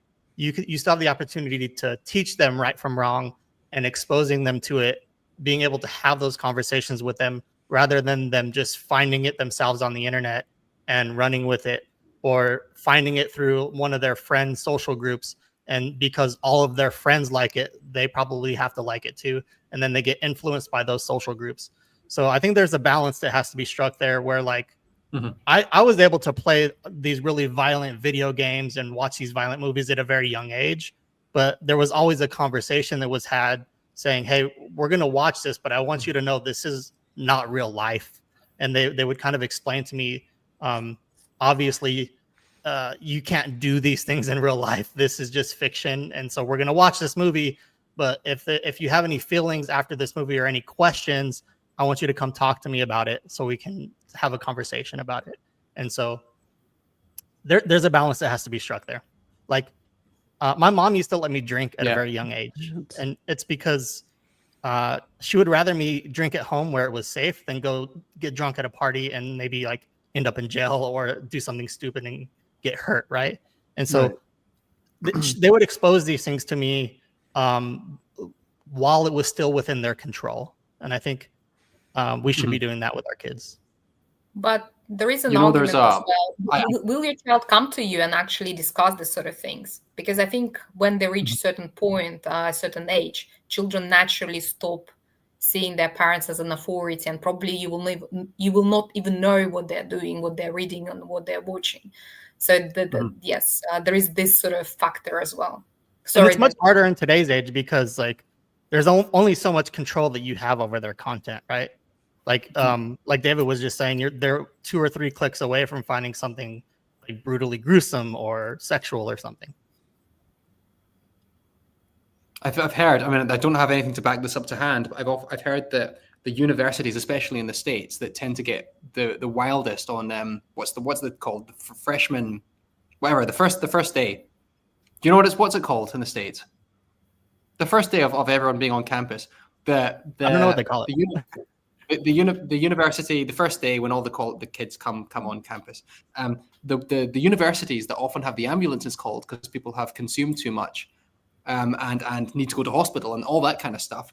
Usually, I've heard, I could be wrong, but it's often the most sort of kind of Christian conservative universities, because it's because this is the first time that they've ever had freedom in their entire life, right? Yes, and suddenly it's just like an explosion. Right. So I've heard that if you're not given that, and this kind of goes to what you're saying, Chris, that there's I can't remember the name of it. It's going to annoy me for ages now. But if you are not given perhaps that slight degree of control in your life before you go off into the big wide world by yourself, that can also be a very, very pernicious and dangerous thing. I don't know. It's called freshers and stuff usually in the UK, but I think it has its own name in the US. I'm going to put that in my mind. Interestingly enough, within like my own personal journey, one thing I thought was odd is like everyone has their moment when they're like 19, 20 and they're like wilding out and they get that first little bit of freedom and they do more stuff like that. I feel like my childhood was so unstructured that I had to like create my own structure. So like I hear my friends and my different social groups tell me about the crazy stories they had when they were 20, and I was like, I was in bed by 9 p.m. Like just a drastically different outlook from that. And I've experienced that as I've gone to the university. I guess it's like my long hair and my tats, but everybody thinks that I'm like a party guy, and I'm like, but that's been something I've had to struggle with. Sorry, what were you saying, Chris? I cut you off. I said, find me in bed with a book. That's it. Exactly. I think that was sort of similar. No, I was just saying that probably like by 18, I was already quite chilled. I think I had my wild days just before like 18. I was quite a wild teenager, but by 18, yes, I was home by 9. That's it, reading. How insufferable I was when I was at university. I was my year in the States. I was trying to read my book, and everyone was partying in our like shared mutual space. And an 18-year-old, 19-year-old bespectacled David literally opened the door and in his dressing gown and his book went, "I am reading. Can you go somewhere else?" And I closed the door. As you should, King. As you should. Probably didn't make any friends that night. That's great. But yeah, it's a hard discussion. I think what you said, Chris, previously about it being a really nuanced conversation to have is accurate. And it's something that I think is unavoidable and also terrifying. And also, I mean, we're ultimately always going to be at the frontier of wherever we're at. And right now, it's especially digital technology and access to literally anything. And that's been hit there for the last 15 years, but it's never felt quite so apparent. So, yeah. Yeah, I think it's never felt quite so apparent to you as a parent, maybe. True. Yeah, I don't want to say it on here because of YouTube, but I've watched some really gruesome, brutal videos online. And it's just because like someone would just share it in our friend group on back then it was MySpace, right? But someone would just share the video and I click on the video and watch it and it's like something brutal happening. And that was all over the internet back then. Like you can watch literally anything back then. I actually think it's been a lot more controlled and censored now than it was back when it was the Wild West. Yeah. Yeah. I was just trying to say, Chris, about video ideas. That's your video ideas. Appropriate reading for different age categories. Oh yeah, that's a good one. Your arguments for and against. No, Chris, there was a question way back, like at the start of the stream, that we didn't quite get to, but I thought it was a good question. It was to you, Chris, and it was, what are you? I guess we could all answer it, but what are you most excited to read next on your reading journey? Like, what author have you heard of that you're really excited to get to? Oh, it's probably I have two. So, which way is it? This way, Joe Abercrombie. I have his series here waiting for me.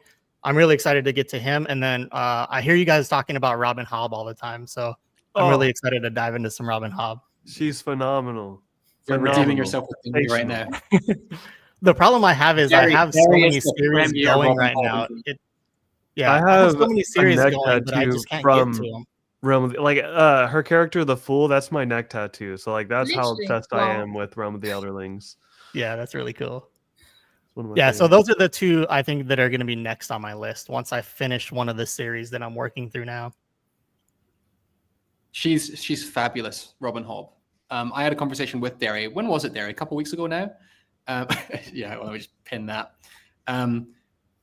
Yeah, so Derry is the most knowledgeable person on Hobb, and there's lots of insight there. But Hobb is just phenomenal. Like, she's just like, everything is for a book series. It's like 17 books long as it stands. Depends if you count the novella or not. It is so well thought out and layered and slow and contemplative, but not boring. It's not boring, but it is slow. And I think that's why, going back to Thomas vibes with it so much, because Thomas is very similar in his style. He's slow and he's considered and he's reflective. You would have a great time with Hobb. And also, Hobb is splintered into trilogies, right? So you could just read that first trilogy, and same with Joe Abercrombie. See how it goes. Yes. She was like my favorite author from like 19 till about a few months ago. Like, her and Erickson both like went back and forth for a while, and then I have a new favorite, but Hobb was my favorite for so long. I cannot sing that woman's praises enough. Yeah, I might have to bump her in front of Joe Abercrombie then. I'd put her above Joe, but that's my personal take. I already know that I'm gonna like his stuff because I'm a big fan of like grimdark everything. Like even like in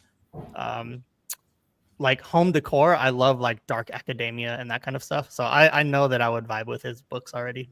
You'll probably like both, but I'm partial to Hobb. Daria, I can't pin your comment because we're a family-friendly channel over here, but I do agree. I'm looking forward to that once I get through to Realm of the Elderlings. What about you guys? What books are you interested in reading next, or interested in starting? Are you also both okay for time, by the way? I'm aware that we've gone quite long. Are you both okay? I'm good. Yeah. Yep. Good. Okay. I'll go to Shaye next. What are you interested in reading that you've not quite encountered yet? Like something fresh and new. Something fresh and new. That you can't just say the next Johnny Wirtz book. Do you know what I mean? I really was going to. She's number one. She's the GOAT. I love Janny Wirtz. You're making me look bad. Janny Wirtz is number one forever. She's the one that unseated Hobb, and I'll probably continue to read her for the next couple months. But in terms of a new read, I am really excited to read J.A.J. Minton's Discovery. That one's been, I just came in the mail for me. And it's not like, I feel like it's been a buzz book lately. Like everybody's been getting their hands on it. But honestly, since they announced it on their little teaser, I even think I messaged David about it like a while ago. We messaged each other so much that it's probably gotten lost in the pile. But I was like, I can't wait to read Discovery. So that one's up there. And well, yeah, just more Jenny Wirtz. Because she's the GOAT. But, someone pulled me aside and said, you need to understand in an era where booktubers can sometimes be a bit too positive, and I try not to be that way. I'll try and give my thoughts. I know you all will as well. But this friend said to me, you need to understand that in an era where sometimes people skew positive, Discovery is the real deal. That's what someone said to me. Discovery is genuinely incredible. So yeah, I'm looking forward to reading it too. I want to read it physically, but it was actually Jenny herself who told me that it was phenomenal.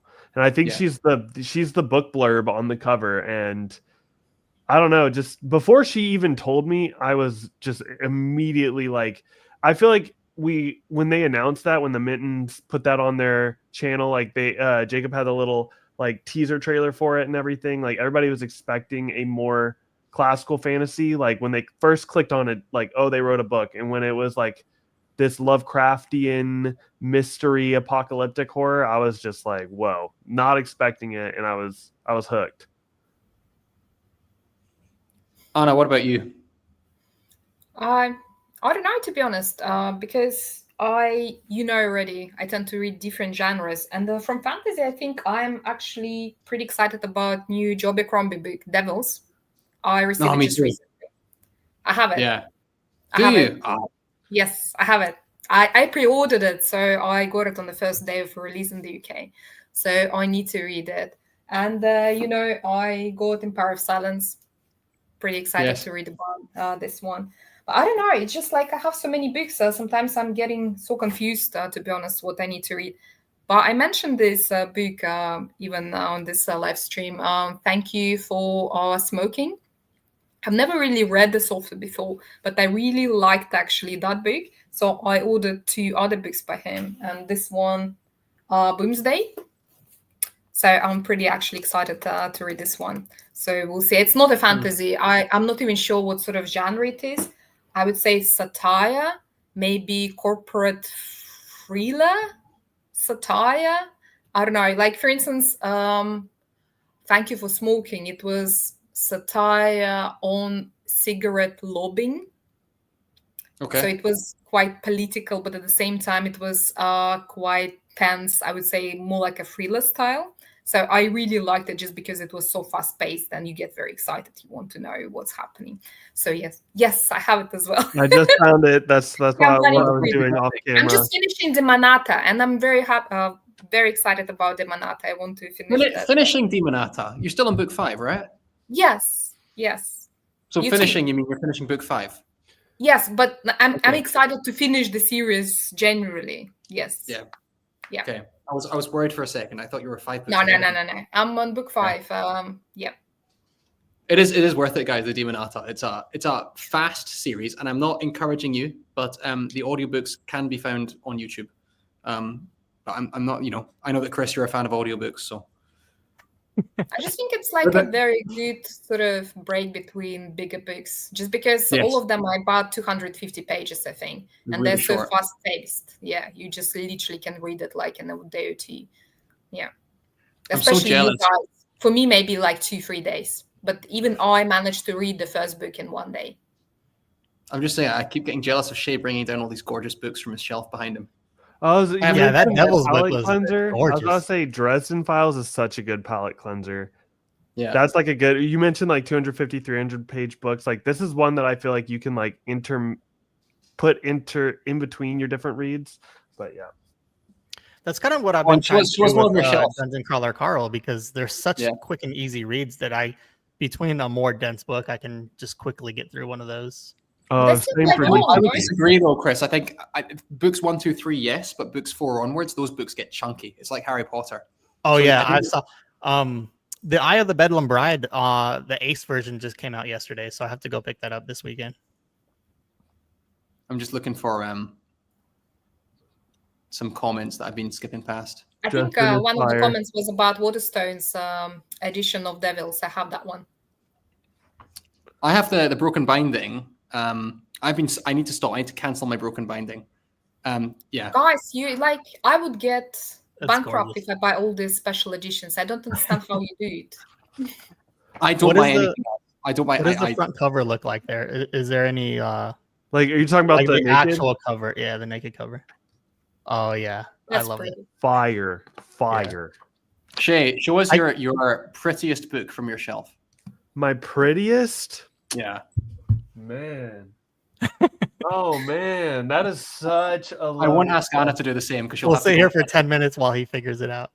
Well, I can't ask Anna to do the same because she'll have to like dislodge the tower, the tower No. stuff behind. It will just collapse on me. For personal reasons, Janny Wertz's is like my favorite, like this Curse of the Mistwraith one.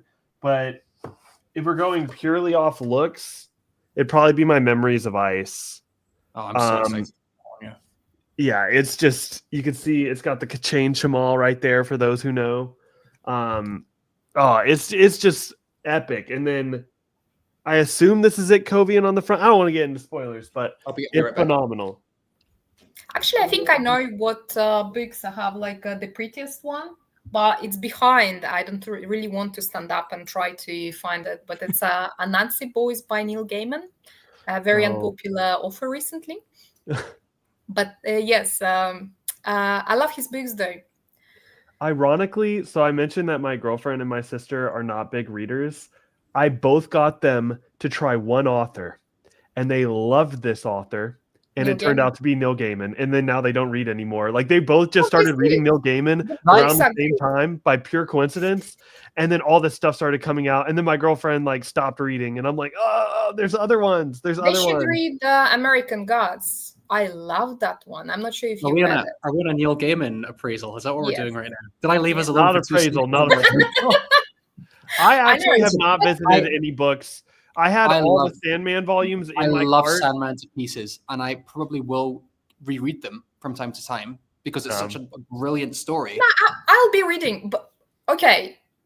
For me, I know it's very controversial, but for me, I'm thinking there are so many authors, brilliant authors, that probably are terrible, terrible human beings. Even Lovecraft, and everyone is reading him, and people are praising his books. And maybe you're reading an author now, and maybe this author is one of your favorites now, and in 2 years you realize that they were keeping, I don't know, puppies and killing puppies in their basement, and it will be all over the internet. What are you supposed to do? Cancel your love for these books? You still can love the books. You realize that this person is probably a monster, but can you cancel all your love and nostalgia for these books? I think it's very difficult to deal with this sort of things. I know it's probably a very controversial opinion, but I think in this sort of cases, if you don't want to support them, don't buy books or buy secondhand books. Don't finance them. But at the same time, I don't think you can just say, like, okay, I'll stop reading them. For instance, yes, I love Neil Gaiman's books. Yes, he's a bad human being. I still love his books. Him being a monster, that doesn't make him a bad writer. I guess the other end of that argument there is maybe that you are, by consuming their stuff, you're raising their profile. Would be the counter argument. Yeah, maybe we'll not be going and praising on the internet, but you still can personally read it. Well, my issue, I sit on the other side of it. My issue is less ethically and less like morally, I don't want to support this author. It's more like, so I'm this way with music. I'm the same way I am with books. I'm the same way I am with like movies. Like, I like to follow directors. I like to follow different bands, hip hop artists, different authors. And to me, their work is always a reflection of who they are as a person. So if I know that like Tom York from Radiohead is a good guy, I am constantly thinking about that when I'm listening to his music. Like me, I've formed a kind of relationship with Janny Wertz. I consider her a friend. It makes the reading experience richer. Huh? I agree with Barry. The comment. You're just trying to get back on our good side. I don't know where I fall. I think I fall in the middle. I think it's what both of you are saying. It's trying to continue to enjoy their stuff while also recognizing that you don't want to support the human behind it, which is a tightrope walk, isn't it? I think I'm between you.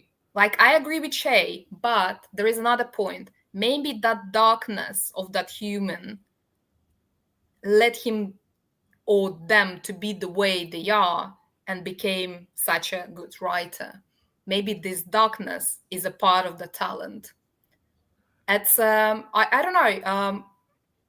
It's Any hard for me not to think about it though. Like Shaye, it's not like a discuss it. conscious choice. It's just difficult for me to separate the artist. Like when I'm reading a Neil Gaiman book, I'm very conscious that I'm reading a Neil Gaiman book because I've tried since It's the very news came personal, out. yeah. But we discussed it with you actually in the chat. Do you remember? Sort of Kaigen, Misaki's husband. Yeah. I think, guys, spoiler maybe slightly. It's personality spoiler, not what happens. It's just, I believe he is the. I believe he is a warrior. He is this amazing warrior, just partly because of the way he is. Yes, he's probably not a very good human being. He is terrible to his family, but the way he's cold to other people, it's just this coldness sort of translates into his skill as a warrior as well. It gives him this power. I believe sometimes maybe the darkness of this person maybe translate in their writing. Yes, we might despise them as people, and you can choose not to support them, not to buy books. But for me personally, I believe I still can read their books, maybe without promoting them overly. I don't know. I Very hope to get to that My point. fourth I link post, by the way. What'd you say? This We're is my done. fourth link post. And in stream. No, I'm kidding. What about Can I you, show Chris? you- Where do can I you show you fall this on thing? the bad Oh, negotiate. author read their books? Bad person author, would you read their books? Like where do you fall? I would on that? definitely read their books. Like, okay, so it also depends on what kind of a book it is and what that author did as a person to deserve their cancellation or censorship or whatever. Like J.K. Rowling just has a different political opinion than a bunch of people, and that's why True. people hate her. I'm not going to erase my entire childhood with Harry Potter just because she said some political Agree. things. So it depends on what they did. Especially if the book is like part of our history. Like I know we're all fantasy fans here and we're talking mostly about fantasy books, but there are some like actual historical literature that was written by some really terrible people, which I think should be read just so you can understand the person in that person's mind. I guess. I don't know. I want to show my favorite book. Not favorite book, but the book that I have on my shelf that I'm proud of. I only have one right now. This is Fearsome Engine by Ian M. Banks. It's a really awful cover, awful copy. Look at that. It's terrible. But the reason, and I didn't even realize this until I brought it over here. Do you guys know Ian M. Banks? He wrote the culture stuff. And I was opening this up a few months ago to read this. And I literally cracked it open and I realized that it was signed by Ian M. Banks. Wow. Which is, it says to Eddie, all the best. So I'm just going to assume that my name's Eddie. I literally picked this up in a charity shop for about, must have been like £1.50 or something like that. You know, about, yeah, £1.50, so about $2.50 US. And obviously he signed a lot of stuff Ian M. Banks, but he has since passed away about 10, 11 years ago. So I was just phenomenally delighted to get a signed copy of Ian M. Banks, given that he's not signing anymore.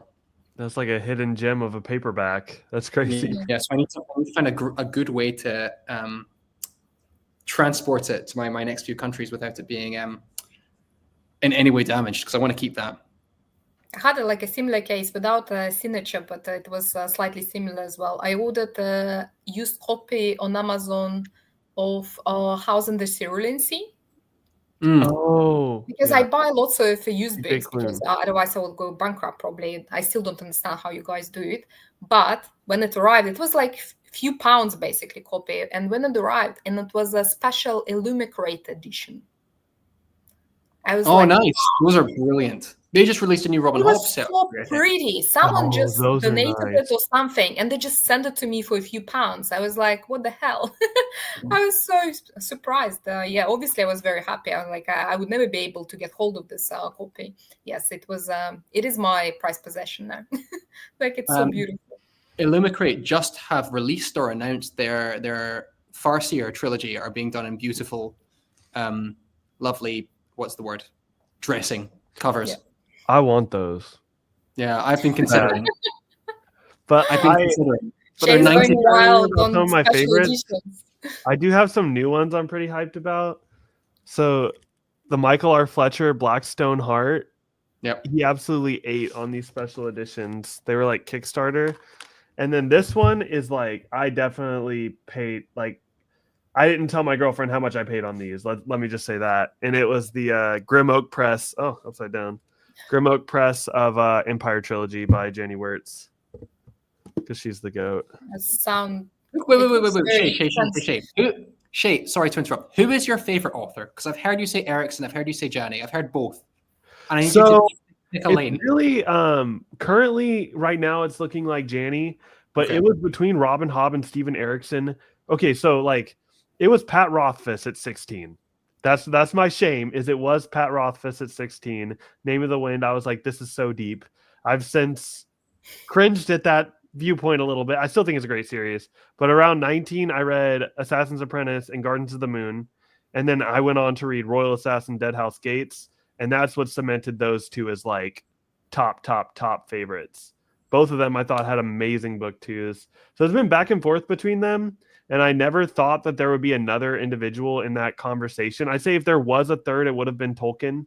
But I really put Erickson and Hobb above Tolkien, as controversial as that might be for some people. And then I recently found Wirtz, and she might beat out Hobb and Erickson for me. That's currently what it's looking like. But I've never read a bad Erickson book. I've never read a bad Hobb book, and I don't think any of them are capable of writing a bad book, at least for like my tastes. Yeah, I'm trying to think if I would call any of the Erickson books bad. Maybe Reaper Scale is my least favorite, but even that is still better than most. One of his Balkaline and Corwell Broach novellas is very scatological. It's just crass. It's just a bit gross, and I'm not sure I'm a fan of that one. Aside from that, the Broken Binding Crackpot Trail is phenomenal, though. Crackpot Trail is amazing. Can I justify my Broken Binding to you, Anna? To myself. So I literally don't buy anything else. I buy groceries. Same for me. And I buy flights to wherever I need to be, and then it's just books. But here's the issue: is that it's Apple Pay that does my head in, because it's like, do you want this? Click this button twice if you want it. We already know your address. Just click it twice, and it's going to come to you. And like, see when it's just been paid today. I won't do it every month, but I might buy a Broken Binding copy every like 2 months, which calculates up to like 12 books, doesn't it? But it's, it comes up on my feed. It's on the website, and then just click twice. Click twice, and you have it. Which is so easy. So easy. Amazon for me. So easy. I hate Amazon. digital purchases because I'm so susceptible. Yeah. I want to go back to the controversial book thing, just because I want to just recap this. I pulled these books off of my shelf real quick. I haven't read either of them, but I want to.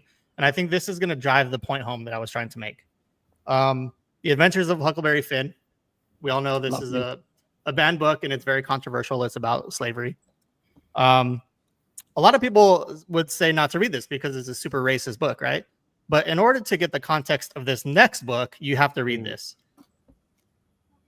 Yep. Oh, I have James. I need to read it. But lots of people say that you don't really need to read Huckleberry Finn first. Because I have James, but I've never read the Finn. I don't think you have to, but I think I want to get the context of how Jim, as he was in Huckleberry Finn, was treated in that book compared to in this book what his actual viewpoint was of that whole situation. Can I hold my hands up in the air and say I've never heard of James in my life? James is a retelling of Huckleberry Finn from the point of Jim the slave. So this is Jim the slave. Bought Huckleberry Finn to read James. I think I went on the same journey with that. Like, I really was sold on James, and then I wanted the context of Huckleberry Finn. And I even went as far as to get Tom Sawyer as well. But I think the thing with Huckleberry Finn is that Huckleberry Finn is a racist book because it was written in the 1800s that is trying to tell some uplifting moral themes, from what I remember. Like it's I'm not saying you have to be you don't have to write a book with positive messaging. Like I'm really enjoying R. Scott Baker, and that dude doesn't have a shred of positivity in him. But when the book has some problematic elements to it, if it's trying, if that makes sense, it kind of lends it some credence. Mhm. I agree. That is incredibly patronizing. So I think there's maybe a difference between Huckleberry Finn, and I would say that Huckleberry Finn shouldn't be. I don't want to say any book should be banned at all, but certainly Huckleberry Finn I don't think is deserving of banning, given its, despite its racist tendencies, because it's ultimately trying to be an emancipatory book. The intention is there. The intention is there. It's a much easier way of saying I just waffled through. Yeah. But if you look online, everybody that's talking about this book is talking about it in a way that points it to be like super racist and should be banned, right? And so Yes. I think that's the perfect example. I don't think That's kind of what any book drives should be that banned, to be conversation honest. home. I don't know. I think I have a bit of controversial opinion. I don't think any book should be banned. Oh yeah, me either. I think we can Yeah, learn I from think any that's- book. Yeah, I don't think I'm any trying book to should think be of banned. any exceptions to that rule. I can't think of any. I'm with you. I think there and should it's be. I think there should be specific like age requirements. Obviously, we don't want to give our children books that are like super graphic or Well, we had this contain- conversation just about an hour ago. yeah. And you Well, were I think it goes were further against than that to like actual like pornography, right? And like Yeah. some of these books contain like really graphic stuff. But And don't you I think don't. they'll find it online anyway? Oh, of course, yeah. But I don't think we should make it readily available to them. When I was a kid, little side story here. I got Is the side story going to be PG-13 for my channel? no. Okay. Side story. When I was like 7 or 8, we were allowed to bring books to read to school, and I brought an X-Men comic book, and there's a part where Cyclops blasts Wolverine, and like the laser hits him, and basically it makes it to where like Wolverine's basically wearing underwear, and like everything gets lasered off of him, and I got detention for bringing pornography to school because he was Wow. like That's shirtless and really- stuff. So that, I don't know, just while we were on the topic of like what we should censor, I thought that was really odd that the school was like, oh my gosh, you Yeah. can't be reading this. I'm like, it's Do you- X-Men, and these are do you- adults too. You think I'm that's like- because you grew up in the South? I think so. Yeah. They're very, 'Cause I they're know very that on the it South down in here. general has a book banning aspect to it. Or is that Florida? It's kind of that whole region, Florida isn't it? too, yeah. Florida too. Oh, like, so my best friend that their family like kind of fostered me when things got bad at home. They were like very Pentecostal, and they did not believe in Harry Potter. So we would put different like dust jackets on Harry Potter books to bring them into the house. Like that's just another example of like in the South, they just have a different viewpoint on a lot of things. That's crazy. So you'd have to like take a dust jacket off something else and then put it on so that you Yes. could read Harry Potter. Yeah, we were reading Yeah, Harry they- Potter and like hiding it. I They think literally had that witchcraft is like a situation. real thing, and you're letting the devil into your house if you bring that kind of stuff in. Yeah. Like I'm the genuinely. I'm on the opposite spectrum with you, Shaye, because I had zero supervision. I could read anything and everything. Mhm. Yeah. I had Well- very minimal supervision, except that didn't lead me to reading bad stuff. It led me to like doing Watching bad it. stuff in real life. Oh. I grew up. I think this was part of the reason I didn't read books when I was a kid into a teenager, etc., is because I hated school. And this is a conversation that I actually want to have with you, David, because school was not for me. I ditched school every single day. I hated it. All throughout high school, I ended up graduating through a homeschooling program because I couldn't stay in Interesting. school. And so because of that, I never read. I never read any of the required readings in school because I was never there. And I lived, my childhood was like, I did whatever I wanted to do, basically. And so, and I think that goes back to my argument as to, I don't think that this kind of literature or video games, etc., really persuade kids to do bad things, because I could do whatever I want as a kid, and I still grew up to be the man that I am today, very successful man. And so I think while it might those things might they might persuade your childhood, I think as an adult you can look back on those things and know that they were wrong. But how do Now- you know, I guess is the question, that you've been what's the word? Tweaked by something. Yeah, That's- influence, I yeah. guess is the word. Yeah. I don't know that you know necessarily until you reflect on it like later on in life, right? Yeah. But sorry, I cut you off from what you were getting to.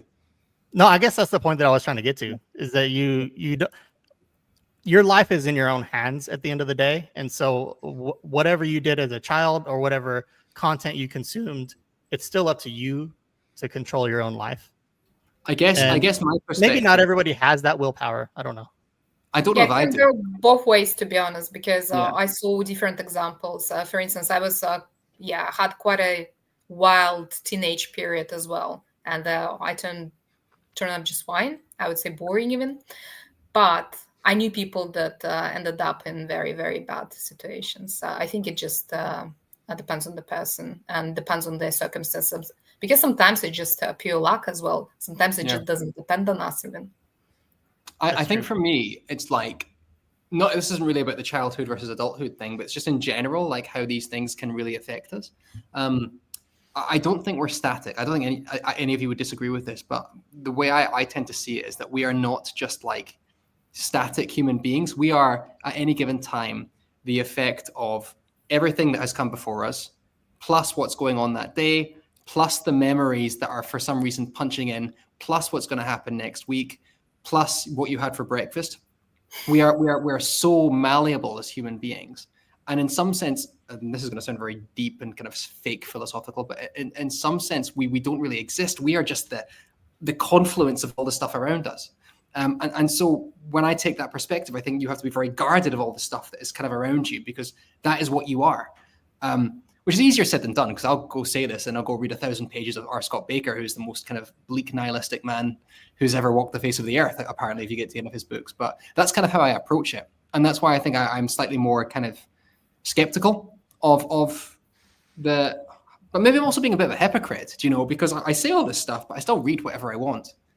But I guess I'm slightly, I'm a bit of a nihilist when it comes to whether or not we can critically assess our own selves, whether we're able to strip ourselves back fully and realize what's going on under the hood. I think that's a far bigger challenge than sometimes we're aware of. I think this is where stuff like, I was speaking to someone the other night about cognitive bias and how, we think that we're earnestly searching for the truth, and we think we're earnestly and doing an investigation to find out where the needle falls on a given topic. But ultimately, that's not always possible, right? Ultimately, we often find that the needle just falls where we thought it was going to fall in the first place.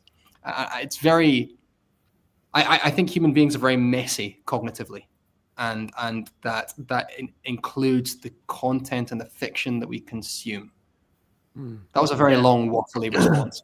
That's and I've noticed nowadays we're more prone to consume the content that already aligns with our worldview, that confirms the worldview that we already have, instead of exploring content that maybe disagrees with our own worldview to get those outside perspectives.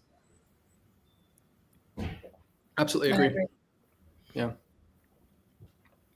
Great point, says Derry. Baker does say just that, David, just in a brutal way. An interesting viewpoint on how he became nihilist. So, I'm saying that he's one of my favorite authors. If I had to circle back to that question of what are you excited to read, it's R. Scott Baker, because I read book 1 and I loved it. But I'm also aware that I'm saying all this stuff having only read book 1, and things really ramp up from there. I know Philip, who was in the chat previously, liked it at the beginning and really fell off towards the end because of how brutal it really became. I'm scared to read that. Like, I think if I were like 19 or 20, it would have been like something that really intrigued me. But now, like, everything I hear, I just don't think I have the tolerance for that level of darkness anymore. And I think it's kind of like maybe I just shouldn't listen too much to other people's review of Baker. Like, I should go into it with my own set of eyes. But it's kind of hard for me to drum up excitement when I know it's like that nihilistic. And you know what? I was saying to Joanna that this is a bit of an issue for me, because so much of my reading of Baker, I'm aware, has been almost not clouded, but has been, what's the word? You know what I'm trying to say? My reading experience isn't in isolation. It has been enshrouded. Guided to, there's a better word there, but everything that I've seen before about Baker is sitting there. So I know that this thing ends up bleakly and horribly and awfully. Because I've that's sitting there with all the stuff I've heard talk about him. It's hard to escape that. I don't know. Yeah. I think for me, to be honest, I don't really mind bleakness and aggression and gore and blood. But I think the biggest point for me, the one that deters me from reading certain books, is violence against women. Yeah. Yes, probably just because I'm a woman. I just like, I can't stand it. Yes, it hits me very hard. I usually don't really vibe with the sort of books well. I'm really looking forward to reading a book that I can like, even really dark, gloomy book that I can just sit with. A lot of the stuff that I've been reading is not necessarily like upbeat. Well, Dungeon Crawler Carl is pretty upbeat. But I really want to have, I want a book that's going to make me like close the book at the end of the book and just sit there and be like, oh, wow. Like what just happened? That kind of thing. Right. I'm looking forward to that. So if you have any of that and you come away from it, like not every book, I don't think you have to come away from it feeling joy or fulfilled or whatever. I think there's books that you can read that were fantastic books that you come away from them feeling very bleak and grim about the world around you or the world that you just read about. And you kind of have to sit back and contemplate those things. Yes. And I would love to like read some of those because so far nothing that I've read has hit me that way. Right. I've got one for you. Okay. The Road by The Courtney Road Barker. is amazing. Yeah. Okay. Yeah. I And read I it quite a few years ago. I still remember everything. Some of the scenes, I will remember them forever. Again, like African Samurai. Sometimes it's horrific. So it's not terribly long. McCarthy has a reputation for being quite difficult with his prose, but I don't think The Road is like that. I think The Road is quite No, it quite was an easy. quite simple, yeah. Yeah. But it is, every single page is powerful. And that's really all I can say. I don't know if you've seen the movie. No. Or know anything about Just the book. read the book. Don't watch the the movie. Yeah. Just buy The Road, read The Road, and then make a video on it and talk to me about it. Well, Because Chris, it's- to gauge, what would you say? what you said. Yeah. What would you say is like the book so far in your reading journey that you felt has come the closest to resonating upon completion? It was probably Pet Cemetery. Okay. It lost a little bit of me because the ending, I just did not enjoy the ending at all. The way that Stephen King handled the ending felt very incomplete to me. I felt the same way about The Stand by King, but yeah. I think he might just not be able to write endings very well. That's his but yeah, main critique, the Pet Cemetery resonated with me quite a bit throughout the book. Okay. Especially, I'm not to spoil anything, but if you want to find out, watch my video on it. But there's one character in there that I absolutely despised, and I don't know that I don't know that character was meant to be despised in the book. It just happened that maybe I read too much into it. I don't know, but yeah, I think that's the book that's come the closest so far. So you're looking for a book that goes dark places, but kind of leaves you with a sense of meditation, right? Would that be a fair way of putting it? Yeah, I want to kind of be depressed at the end of the book. Okay, hang on. We've got Robin Hobb. Robin Hobb. Robin Hobb would be perfect. Yeah. Robin Hobb will make you like. I don't think Robin Hobb is quite. No, we have to be careful because Thomas is in the chat and Thomas is halfway through book one. But I shut those and I'm like, yeah. Oh my god. Yeah, I think she'd be a good one to. She turns the knife. Yeah, it's much more emotional impact than like kind of devastation on a battlefield. But yeah, she'd be a really great one. Okay. Thomas, we've been referencing your reading of Assassin's Apprentice, by the way. But no, I think The Road is a perfect recommendation. Read it. I still remember it. Yeah, I will. I'll definitely give that one a shot. Same here. I can't think of anything. Is the Road's a standalone?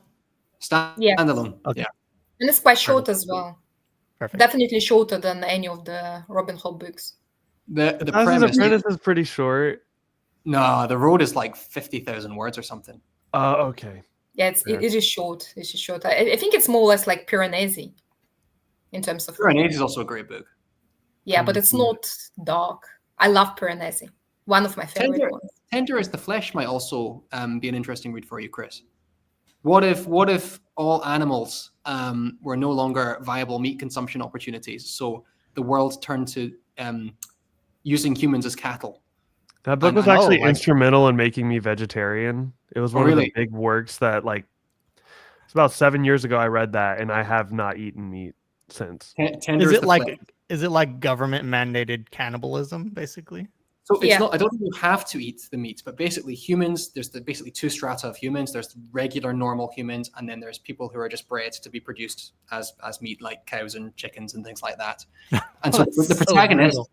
And the protagonist, I won't say anything more than the premise, but the protagonist is, I believe, he is the inspector of the meat, is his job, or he manages a factory of meat or something like that. Mhm. What's this called? He's like the FDA guy Tender of, is the of flesh. human meat. Tender is the flesh. It's by Okay. I think she's an Argentinian author. I forget. I think she's South American. I read that in a day. It This was one, Agustina Pasterica. I have another book, I think, by her. I think it's is that her. the author? Yeah, it's her. After Author of the Tender is the Flesh. Yes, I have a new book by her. Yeah, it was like And a the virus gold- killed all the animals, right? So they just created.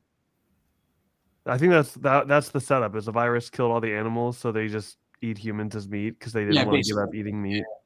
Yeah, and then, Oh, another- so I was going to say that the road, very quickly, without spoiling anything past page 1, is the apocalypse has happened, everything is dead, and a father and a son are walking across the continental United States just trying to survive. Okay. And it's a book about meaning. Is there any meaning left when it's literally you and your son and cans of tomato soup? And what hope is there for your son if you know that your life is going to be shorter than your son's because of the age difference, and you're leaving your son with an inheritance of literally nothing? It's a really deep, bleak. But I think I can count on the number of on my one hand how many books I've cried at, and The Road is one of them. And that was before I became a father, so I don't know what it would do to me now, to be honest. Yeah, that sounds really right up my I'm gonna alley. check that out. Yeah. Yeah. Maybe we should buddy read it. Yeah, dude, I'm down. I recently read another very dark book. I actually posted a review of it. A Dark I Become Loathsome. It's very, very short. I saw that review. Yeah, That's it the one is you posted the short. video on, right? Yeah, it didn't work for me just because I think it was a little bit too dark in certain aspects of it. But if you're crave something like that, maybe you can give it a try. It's very, very short. It's under 200 pages, to be honest. Yeah. It is about a man who lost his wife to cancer, and his 8-year-old son was abducted, and police is still trying to find him. So basically, he lost his family, and he transformed his physical appearance. He started doing piercing, some other enhancements. He started doing tattoos just because he felt like he became a monster after these losses, and he decided to look the same way. But there are lots of dark, very dark scenes there, sexual and not sexual. So if you are looking for something like that, give it a try. You may really appreciate it. For me, it was a little bit maybe too dark. Yeah. It's going to be interesting because I've never read a book like this, so I don't know if I'm actually going to like it, but I think I will. And you know Yeah. what? A short stay in hell is also a really interesting one to give a go, and would take. Oh, I read it. Yeah, Alright. that's on my list after I watched your video about it. So yeah. Definitely going to It's be. not violent. It's just It's all premise. It's all premise, but it's a good Yeah. premise. when you imagine the situation, the madness of it. Yeah, it's Yeah. dark. Anna, if you get to that video, the one joke I'm quite fond of in that video is the first slide. And I don't want to spoil anyone who hasn't read the book, but I was quite proud of that first slide. So if you get to it, let me know what you think of that joke, because it's a sneaky joke. Anyway, Okay. on that note, guys, I'm going to wrap up this live stream because we are way over time. I'm still horrendously sick, believe it or not, and I can 7 hours. Same here. So thank you very much for joining us. And I really enjoyed this. It's was great. been It was one fantastic. nice ray of sunshine in 3 days of misery. So yeah, over 2 hours flew by so fast. You guys are so easy to talk to, so it's been great. if you want to do a sequel, we can do the newish Booktubers or something in a few months. We can talk about that. The return of the new Booktubers. the Not so Booktubers, new. the Still middle-aged Booktubers, yeah. But I count you all as friends, and I'm talking to you all kind of individually. But I'm nice to get something done properly. So Right. thanks, guys. All the best, and I will see you when I see you. Bye. See you guys. Thank you. Bye. Bye. Thank you all for your time.